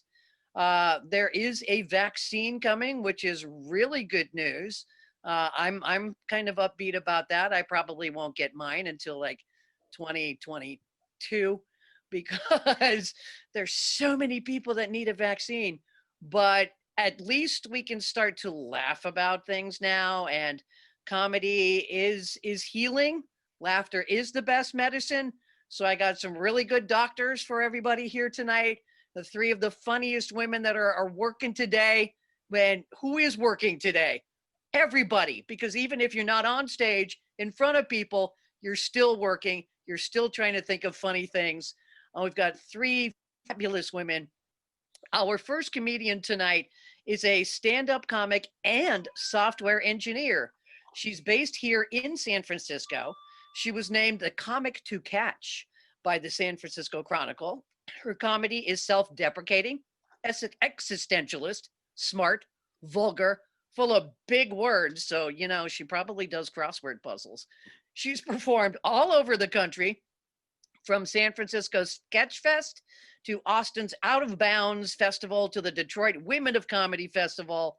Originally from Michigan, she loves being a software engineer, translator, writer, comedian. She's here to make you laugh right now. Ladies and gentlemen, Annette Mullaney. Thank you. Thank you so much. I am so excited to be here. Honestly, I'm excited to have a reason to shower any day when it comes up at this point. This is the closest I have come to wearing clothes in a long time. It is a pajama top, but I've got a nice outdoor hoodie over it. Man, I gotta say, one thing I'm not gonna look forward to when life goes back to normal is wearing real pants again. I understand that I used to wear jeans, but I just can't fathom logistically how pants without drawstrings worked before. These days, it's more of a, I fall asleep in my night sweats, wake up, change into my day sweats. That is about as professional as I get these days. I am so excited to be here talking about tech because I am a software engineer. This is usually when I break for applause because, as you might have noticed, I am a female software engineer. Thank you. Thank you. You know, you guys can unmute if you want, like that would be tight. I can see you reacting, but it just, go ahead, like seriously, unmute, I would love it. As long as you don't have blenders going on in the background, feel free to unmute and join me in the deafening silence right now. There we go. Yeah, so I am a software engineer by day. I just do comedy for the money, obviously. Yeah, I'm a female software engineer. That is actually my title at work. It's on all my business cards. It's pretty tight. You know, it's not easy to be a hero every day. Somehow I just get out there and I write that code despite my boobs getting in the way. Inspirational, really. You know, it's actually pretty cool. I get to be in every photo of the team at my company. They push me right up to the front, me and the one black dude. Just, man, do they work here? Do they ever work here? Heavily, heavily represented on the recruiting website. Not so much in the meetings, you know, especially the important ones, but I am in the website. That's what matters. You know, I do got to say, I've been working in tech for about 6 years, and it is a male-dominated industry. And I have found that if you're trying to like go hard on your career and rise up to the top, there can be a glass ceiling. But if you're just trying to skate by doing the bare minimum, there can also be a glass floor. I haven't spoken in a meeting in 8 months. No one's noticed. Yeah, I am the only woman on my engineering team. I cannot be fired. It really doesn't matter what I do at this point. Like, think of the optics. You're going to fire the only woman on the engineering team? Yeah. Before the pandemic, I was getting away with a lot, y'all. I was going in late every single day. I was leaving early every single day. It got to a point, I was microwaving fish in the office kitchen every single day. Just because I could. This was a fancy tech company where they give us lunch, and I would bring my own fish. Just as a power move. What are you going to say? You know, do you think any of them are going to come up in the kitchen? Why does it smell like fish in here?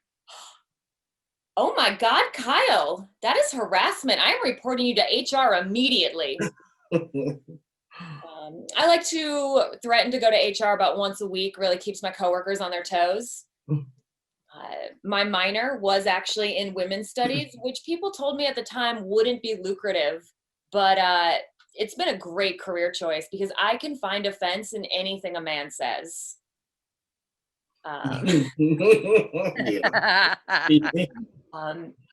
It does get weird sometimes because, you know, being one of the few women in engineering at my company, they do want me to go out and like proselytize for women in tech.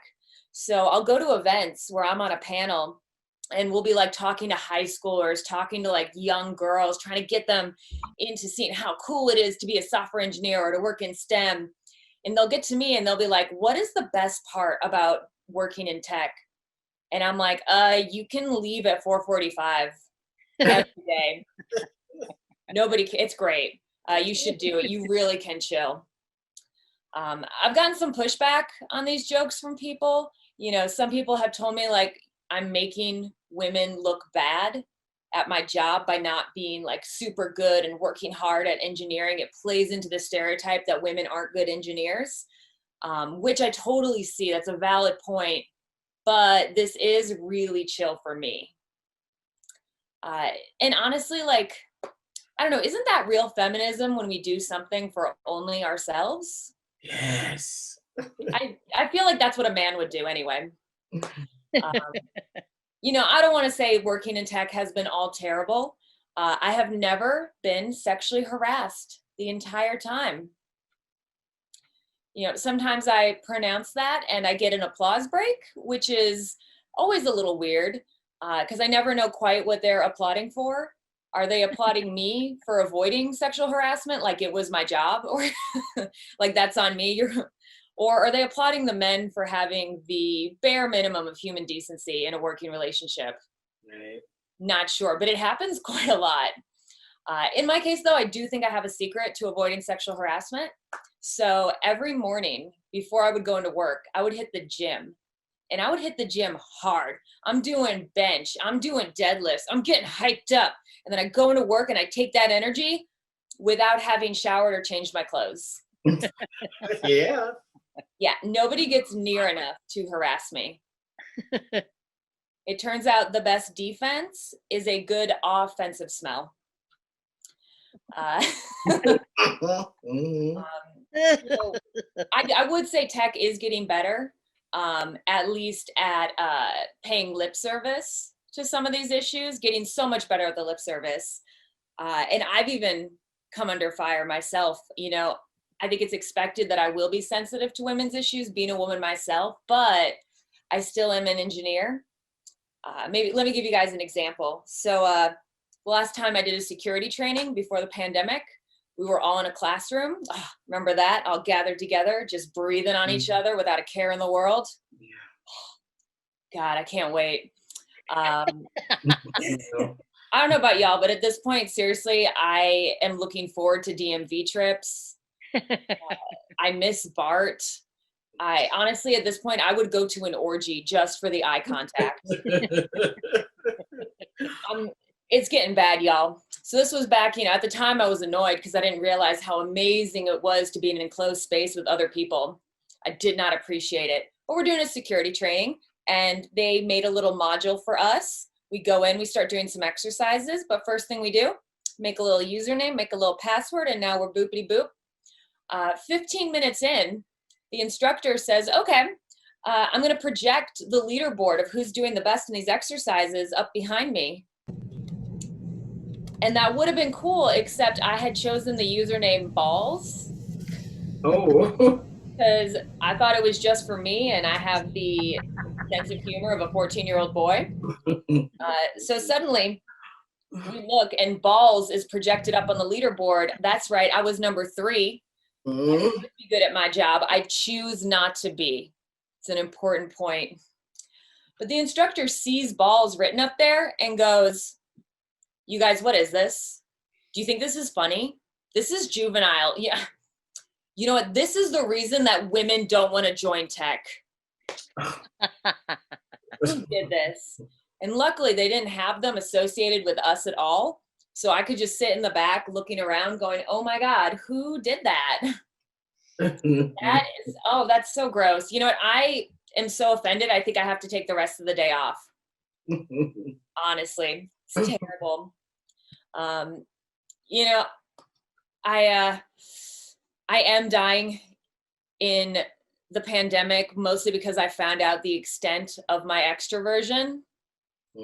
Bad time to find that out. And I gotta say, realizing that I'm an extrovert has made me like kind of look at the world a little bit differently. I'm not one for conspiracy theories, but if I were, who seems to be getting the best time out of this pandemic, y'all? It's introverts. Benefiting the most.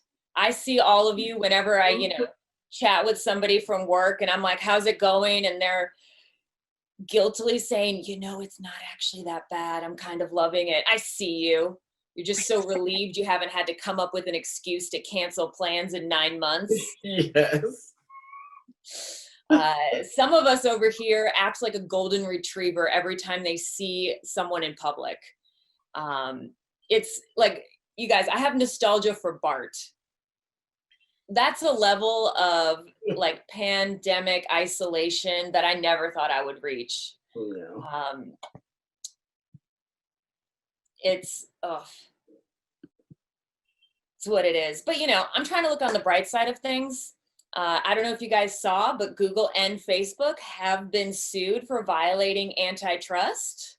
Mm-hmm. Isn't that sick? A government that's actually trying to do something. Right. Wonderful. On the other hand, tech does seem to be pretty divorced from the rest of the country. I don't know if y'all saw, but DoorDash and Airbnb had IPOs in the past month, and they are doing gangbusters. Which, for DoorDash, okay, that makes sense, right? Because a company that's getting doing deliveries in the pandemic, that makes total sense. They're going to do well. And then for Airbnb, it makes sense because they're a travel and vacation related company. So that makes sense that they're doing well in the pandemic too. I'm going to end with one piece of good news, you guys. I recently found out that Google has a group dedicated to researching the ethics of artificial intelligence. And I think that's great. I found this out because they fired a prominent researcher who published a paper talking about some of the pitfalls with Google's artificial intelligence. Not a great find that out. Now, I don't know much about artificial intelligence, but I do think Google should hire me because while I'm there, I won't do anything to criticize Google, mostly because I won't do anything. All right, thank you guys so much. I've been Annette.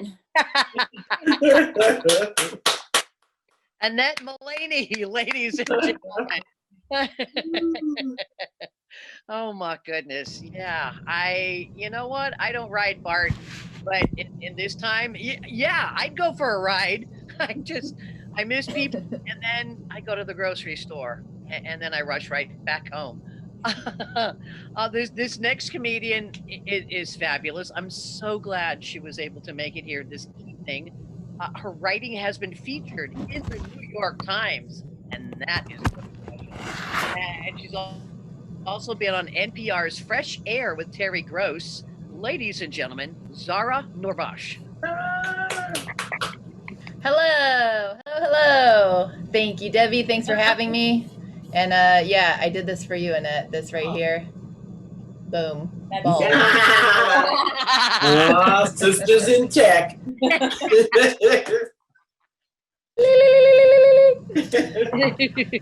My name is Zara. I am a feminist Muslim Iranian American comedian. Good to be here. And yeah, it's a good time to be Iranian. Good time to be Muslim. Good time to be a feminist. It's, all three. Just good time to be an American. The United States is basically the Middle East right now. It's kind of surreal. It's a little bit, I feel like there needs to be just like more Persian dance parties so that we can show you how you rock out and party in the end of the world. Yes. Boom, boom, boom. Dun, dun, dun, dun. Uh-oh. Uh-oh. Uh-oh. Uh-oh. It's bad. It's really bad. I remember when the election results were happening. Also, do you guys remember when all of us almost left our houses and went to war? Do you remember that? Like, I almost went to war, okay, in my yard. Like, we were like, do you remember when Sunset Boulevard was boarded up? It was boarded up on election day, like, oh yeah, 2 weeks ago. It was like 2 weeks ago. What, 3 weeks? Maybe 3? I don't know. What's time? It's 2020 still. Oh my God. Like, I literally went from like, I'll smash this bottle of wine open and cut somebody in the jugular to, oh, I could drink the wine? I could just drink the wine. I'm gonna just drink the wine. Okay. I feel like basically all of the United States, like 72 million? I don't know. What the fuck are the numbers? 75 million people in the United States were like, holy shit, I might have to fuck somebody up. Or 90% Netflix and dissociate for another 3 weeks. And then, like, what is it, like 69 million people? 69 million people were like, I don't know, I want to try dying in the street. I just want to try it. I want to try civil war in the United States. I just want to try it. Like, I don't even, and as an Iranian, it's just surreal. It's surreal because there is only one time that you have civil war in a country, and it's when every other country in the entire world wants you to collapse. That's when that happens. Every other country in the entire world just goes, what's happening over there? And we don't really change all that much from kindergarten. I taught kindergarten for 10 years. Anybody else? It was a lot of fun. I learned a lot because all of us are basically in kindergarten all of the time. It's really not that different. Like, you're going to do your cut and paste, or you're going to piss your pants and have a bad day. You know what I mean? Like, it's pretty similar. You're going to, like, you know, yank Sally's piggy tails and say you didn't. You know what I mean? It's not that different. And the same thing that happens in kindergarten when, like, one kid is having, like, a rough time, all the other kids just, like, kind of pull back and are like, that's not me, and I'm sorry that's happening to you. This is kind of like, I feel like what's happening with the United States right now, where everybody else is just kind of like, what's going on for you? And, like, it starts to creep, you know what I mean? It starts to creep, and it gets like, is this like a global thing? But I don't know. I don't know about you guys. I don't really buy it. I don't buy it. Like, even just even the 69 million dumb shits that exist in the US, like, how much did Facebook have to lie to score those points? You know what I mean? How hard did they have to work to be like, sign up with the devil, it's great? You know what I mean? Like, they had to dedicate 4 damn years to just lying, just like straight up selling their souls to the devil and Mitch McConnell to just even try. So when they're like, we've got 70 million, I'm like, you know, as soon as they find out the Earth's not flat, and that's not hard. I mean, we'll all get in a boat, which we can't in COVID. I mean, you know, we'll Magellan it at some point without the murder, and they'll figure it out. You know what I mean?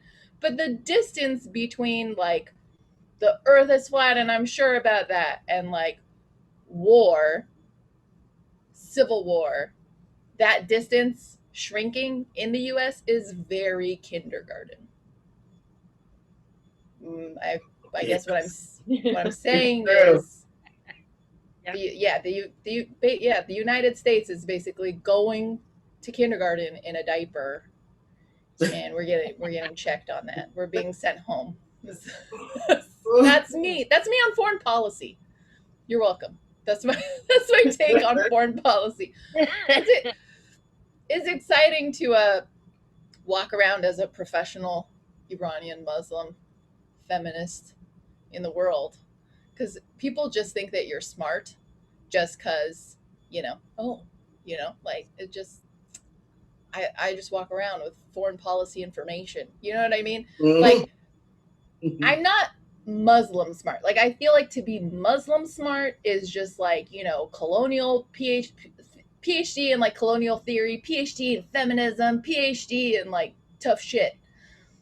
And I'm more like, you know, what can I get away with smart? That's really more. I feel like that's the comics smart. You know what I mean? I have a white husband. I own a white man by marriage. I'm very, I'm very happy with him. He's adequate. He's divinely adequate. I'm so grateful that he's not a confident white boy. Have you seen confidence in a white man? It's unbecoming. It's ugly. It's ugly. It's not a good look. Confidence in a white man is just, you know, just jizz on the walls of the White House of the world. Goodbye, Antarctica. You know, confidence. You know, and the fall of a confident white man is just like Game of Thrones. I'm gonna take everybody. COVID tits. It's just like hell. But when an adequate white boy falls, you know, he just like goes and opens up a brewery, moves to Sonoma, builds a sustainable garden. I have an adequate white man. I have to train him. You have to train your adequate white man. You know, you have to say, hey boy, hey, what do you do when it's time to step up? You step back, you step back, you step back. A lot of work. No, you don't get a treat every time, but good job. You have to say good job. Oh my God. Good job. Duncan, his name is Duncan. How white is that? Duncan. That's white. So white. So white. He's translucent white. He sat in front of the blinds and he got a vertical stripe sunburn across his face. That's how white he is. Debbie White, right there. That's the sunburn Debbie gets. She's like nodding right now. Yep. Put on that sunscreen. Man, pandemic, extroversion. Like I am an extrovert. Yeah. Yeah. And introverts, I really don't care because you're not going to tell me anyway. And that's the best thing about you. Yay. And that's my contribution to that conversation. My husband is an introvert. What are his needs? It doesn't matter.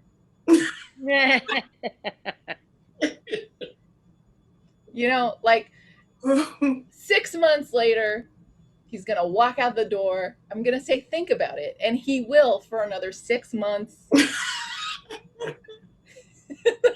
I don't have to worry about it. That's just, and we've been doing this for 17 years. It's just, you know, just keep the conversation going. So he's going to write about it. There'll be a novel at some point, and then, you know. Yeah. In the meantime, I am in charge of the Netflix queue. That's how that works. We are watching Schitt's Creek seasons 1 through 6 again. I don't even know what kind of music he likes. It's a beautiful relationship.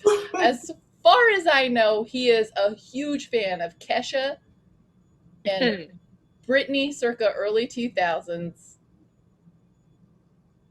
You know, and that's love. And if it's different, I'm not going to hear about it. So that's fine. So I guess in my relationship, I'm a little bit used to our systems of democracy here in the United States. Actually, that's not true. I take that back. The United States, there's really no excuse for how bad love is in the United States. Like the change that needs to happen in the United States, I mean, people have syllabuses ready. You know what I mean? Like, it's like, hi, knock, knock, knock. This is my plan for reform in the US. I also have an alternative plan if you don't like that one. And if you want to have a conversation about how we can't have conversations, here's a list of books and then also people you can consult with about that, and another syllabus if you don't like the 2 that I just gave you. And if you don't like any of them, then we can have a conversation, you know, with just a couple people, like these people or these people. Or I remember you mentioned binders. You like those? There's no excuse. Right? I don't have like a joke here yet, even though it's almost my closer. I just have a series of observations. I read a lot of books, as evidenced behind me in my fake wall, and I have opinions about them. I grew up different than my husband because I had expectations on me. He didn't really have, nobody raises a white boy, you know what I mean? They just kind of shove him into the world and say like at some point somebody's gonna say no and you'll figure it out, you know, like that's how white men are raised. I brought home my first report card when I was a kid. I got an A-. I mean, the Iranians are hiding appropriately.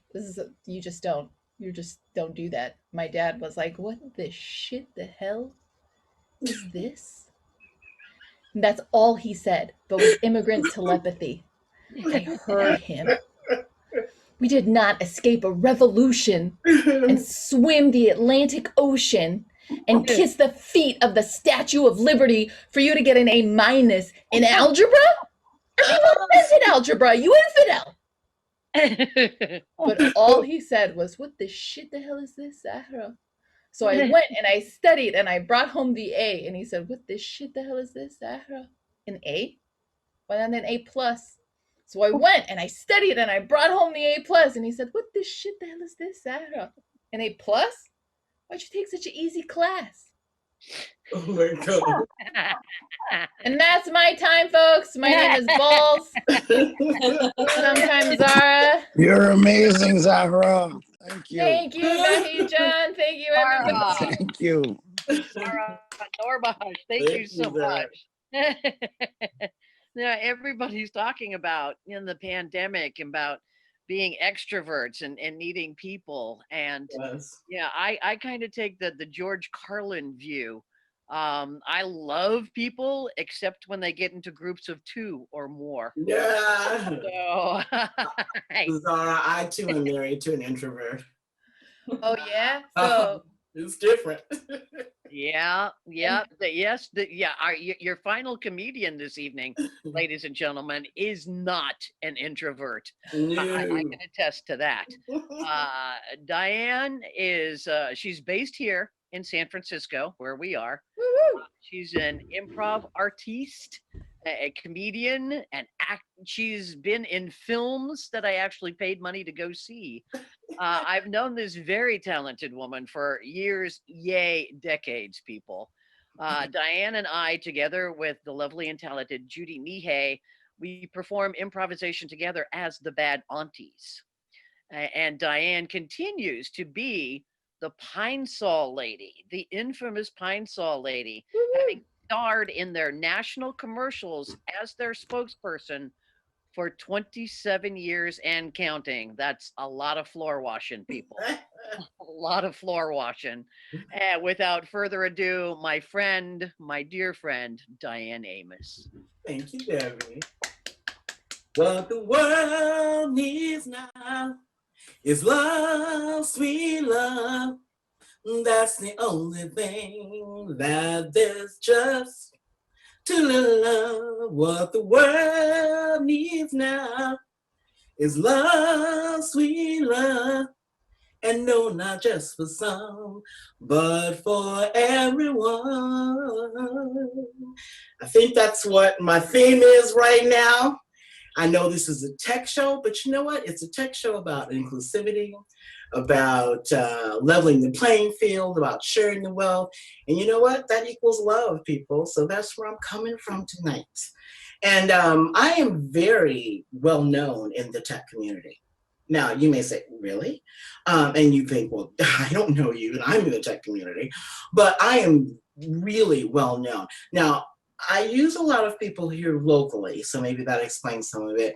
Because when they come to my house, like to work on my computer or figure out something I can't figure out, I feed them.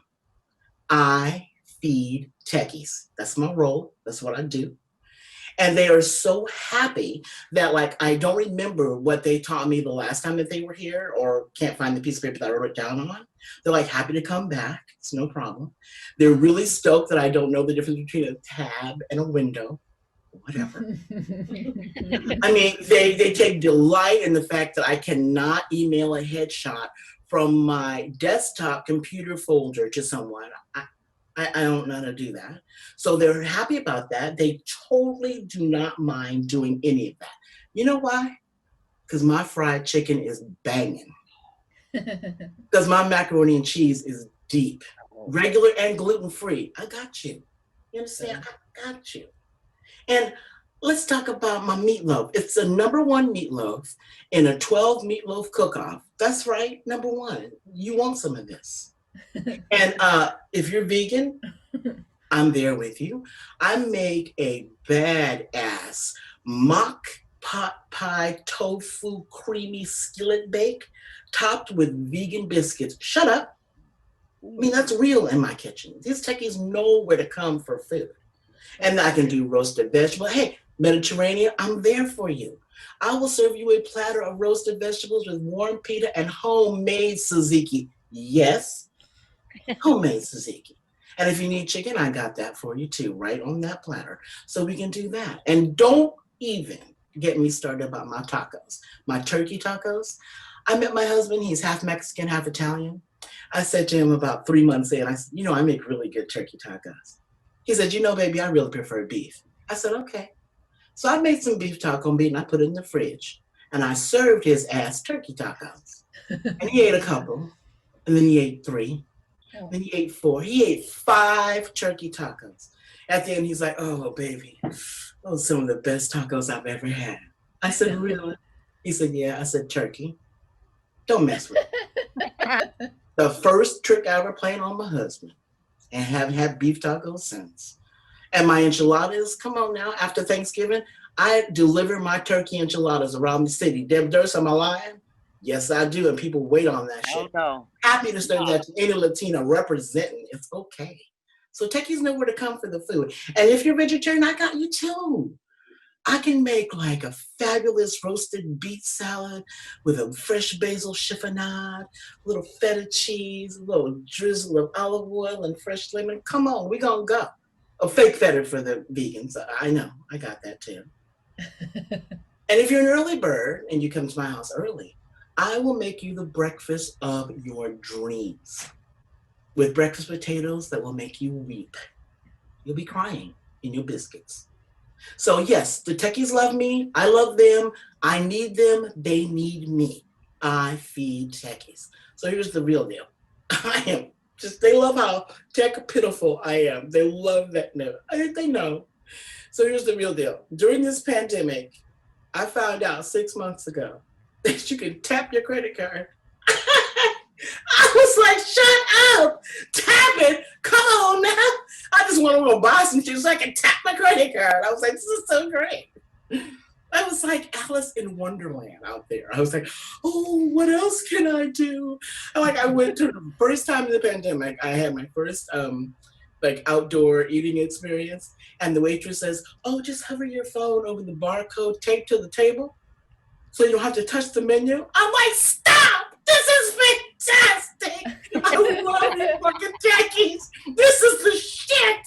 I was like, what? Alice in Wonderland, what else can I do? What? A microchip for the Cheshire Cat in case it gets lost?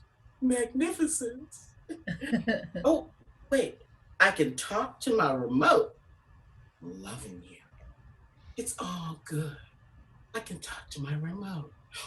Wait, what?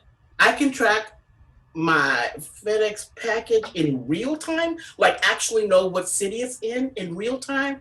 Like, get out, you techies, get out. Shit, I don't know. I'm old, people, so I don't pretend to know shit about tech. I just feed techies. That's all I do. But they love me.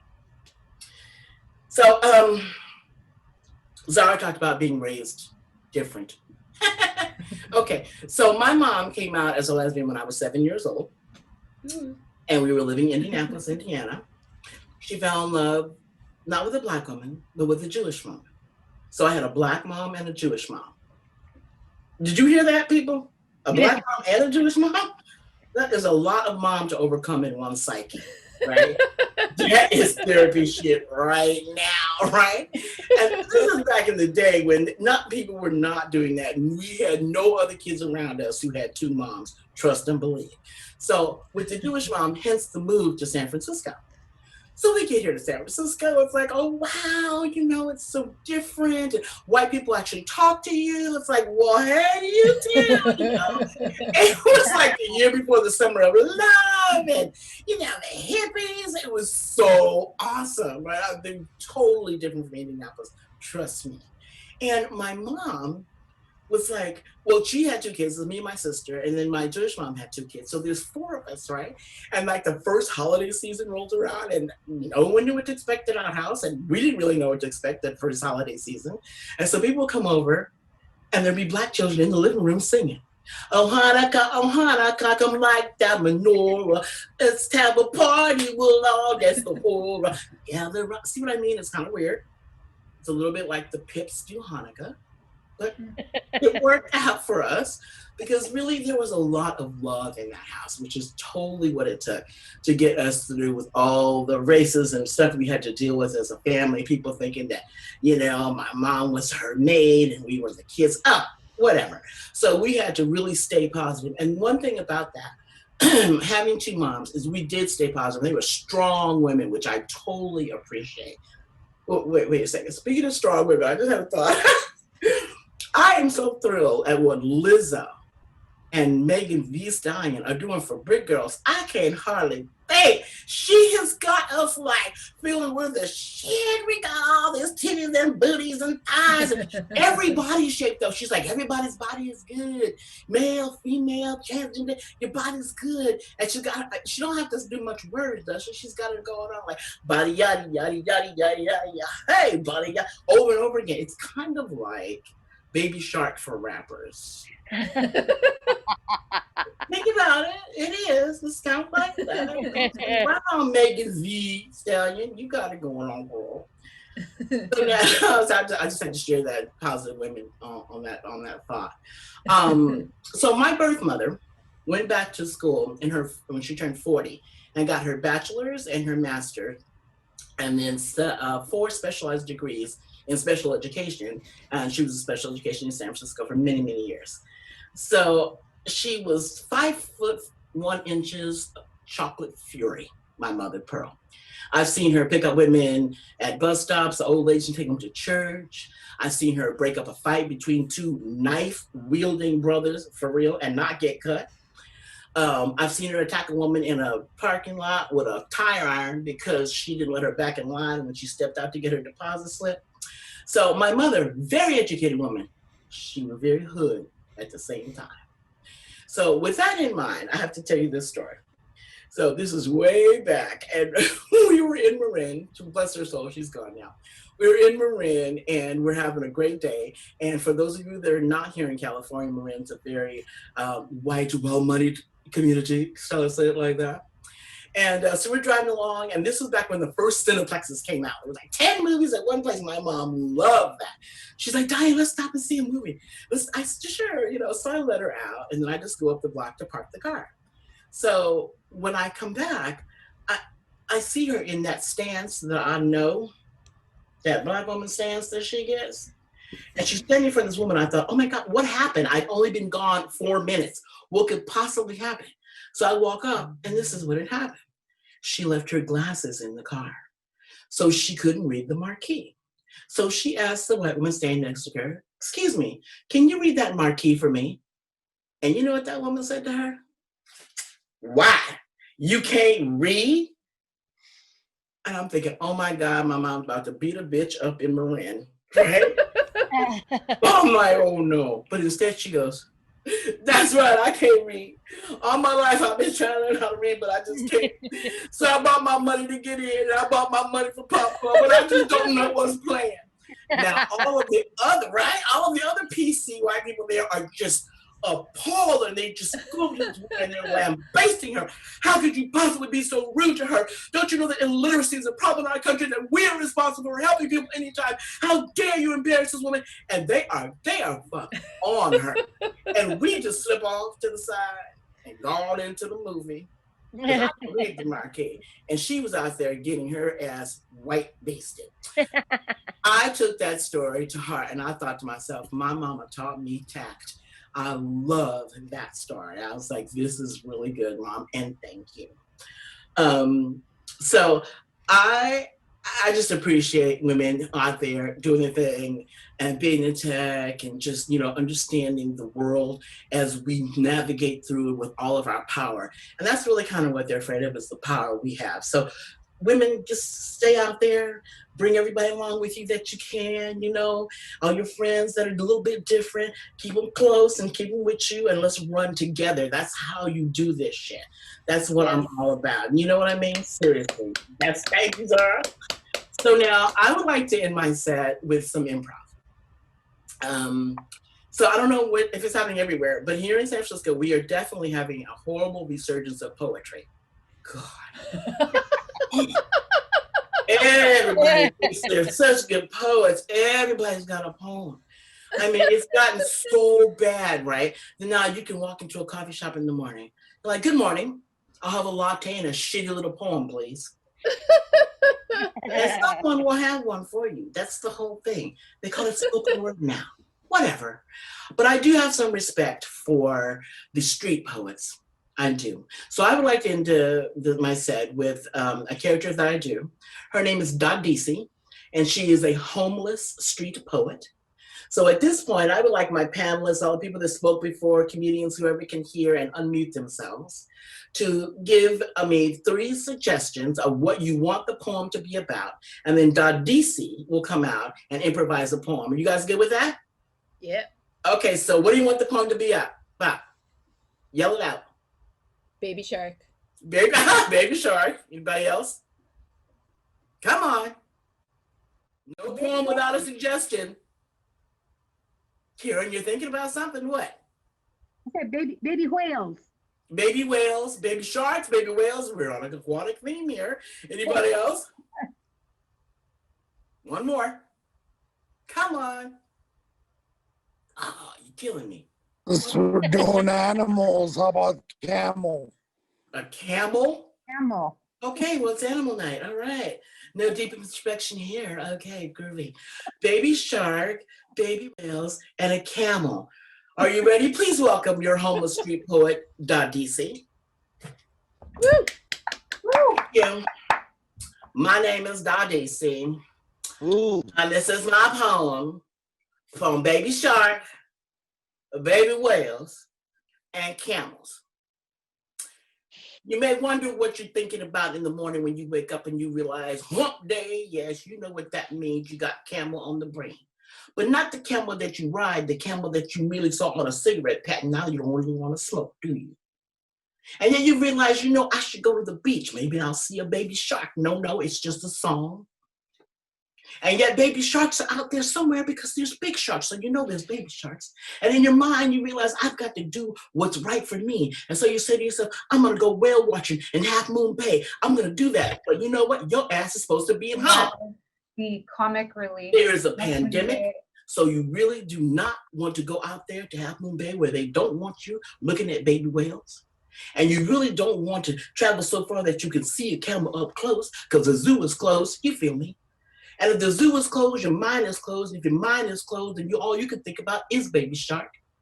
And baby shark is really okay if you have kids, but if you don't, it's just a horrible song to have. And yet you realize that when you were watching the news today and you saw the pods jump in Half Moon Bay and you wanted to get in your car and you wanted to go there and you want to see the whales for yourself, and you realize, hold up, I'm on lockdown. I'm quarantined. I'm not going to go bother the people in Half Moon Bay. And yet you realize that the people in Half Moon Bay know you were thinking about them like that, they would feel happy. But at the same time, your mind is really on the fact that in between the humps is where you want to be.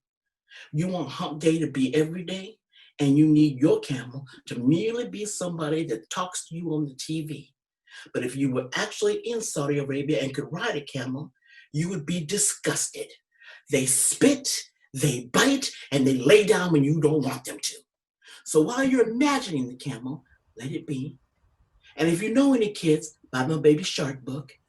And if you really want to see whales, watch National Geographic, because in your mind, you're still gonna be at home. Thank you. That's poetry, people. That's all I got. Thank you so much for having me. Thank you, Diane. Amos, ladies and gentlemen, fabulous. I want to thank Annette Mulaney and Zara Norbash, Diane Amos, so much. Thank you for being part of the show tonight. And I, of course, Debbie Durst. I'll be here. Where else is there to go? Yeah, exactly. Awesome. Amazing work, ladies. And yes, Diane, I am from Marin, and what you're saying is so true. I walked into Starbucks just the other day and heard these, let's say, very mature white women talking about how disgusted and their disdain for the stay-at-home order being extended. Yeah. And I just looked at them like, you know, they put this in place for you guys, right? Right.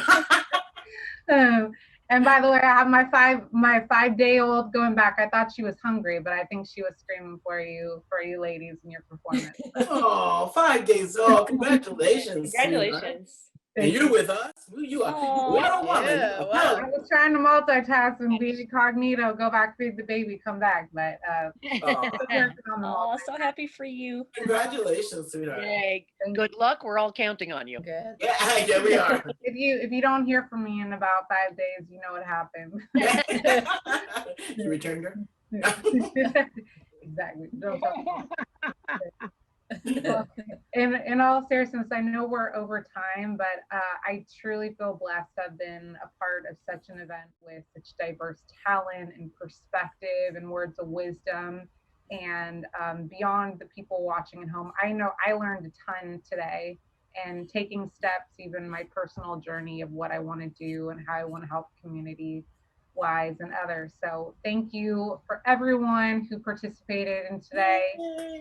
And while the comic relief was much needed and overdue, especially in these times, I will speak on behalf of the entire ethics and tech team that they understand that there are real world issues today that are indeed no laughing matter, from peace in the Middle East to we're talking about warfare and weapons, and the much needed ethical and sustainable use of technology. These are real issues that the ethics and tech team has worked vigilantly to support, and they're hoping that you will continue to rock with them in their patronage of the community and getting their voices heard. So with that, I would like to offer Christina and Vahid an opportunity to give their final words before we close out of here tonight. The only thing I want to say is thank you so much to all the comedians, speakers, the people that are watching this event, all the support that we have had over the past year. It is greatly appreciated. We wish you a wonderful, happy, safe holiday, free of disease and corona and any illness. And hopefully we'll see you next year on February 11th for our next event with Ethics and Tech, same times, but probably a shorter set. Right. Definitely. All right. Yes. That's and it. Thank you so much, everybody. Thank you. Thank Take you. Thank care. you for having us. Thank you. I was Thank you honored so to be a part much. of tonight. Happy holidays, everybody. Stay safe. Happy Happy holidays. holidays. Happy Hanukkah. It's that baby. Happy Hanukkah.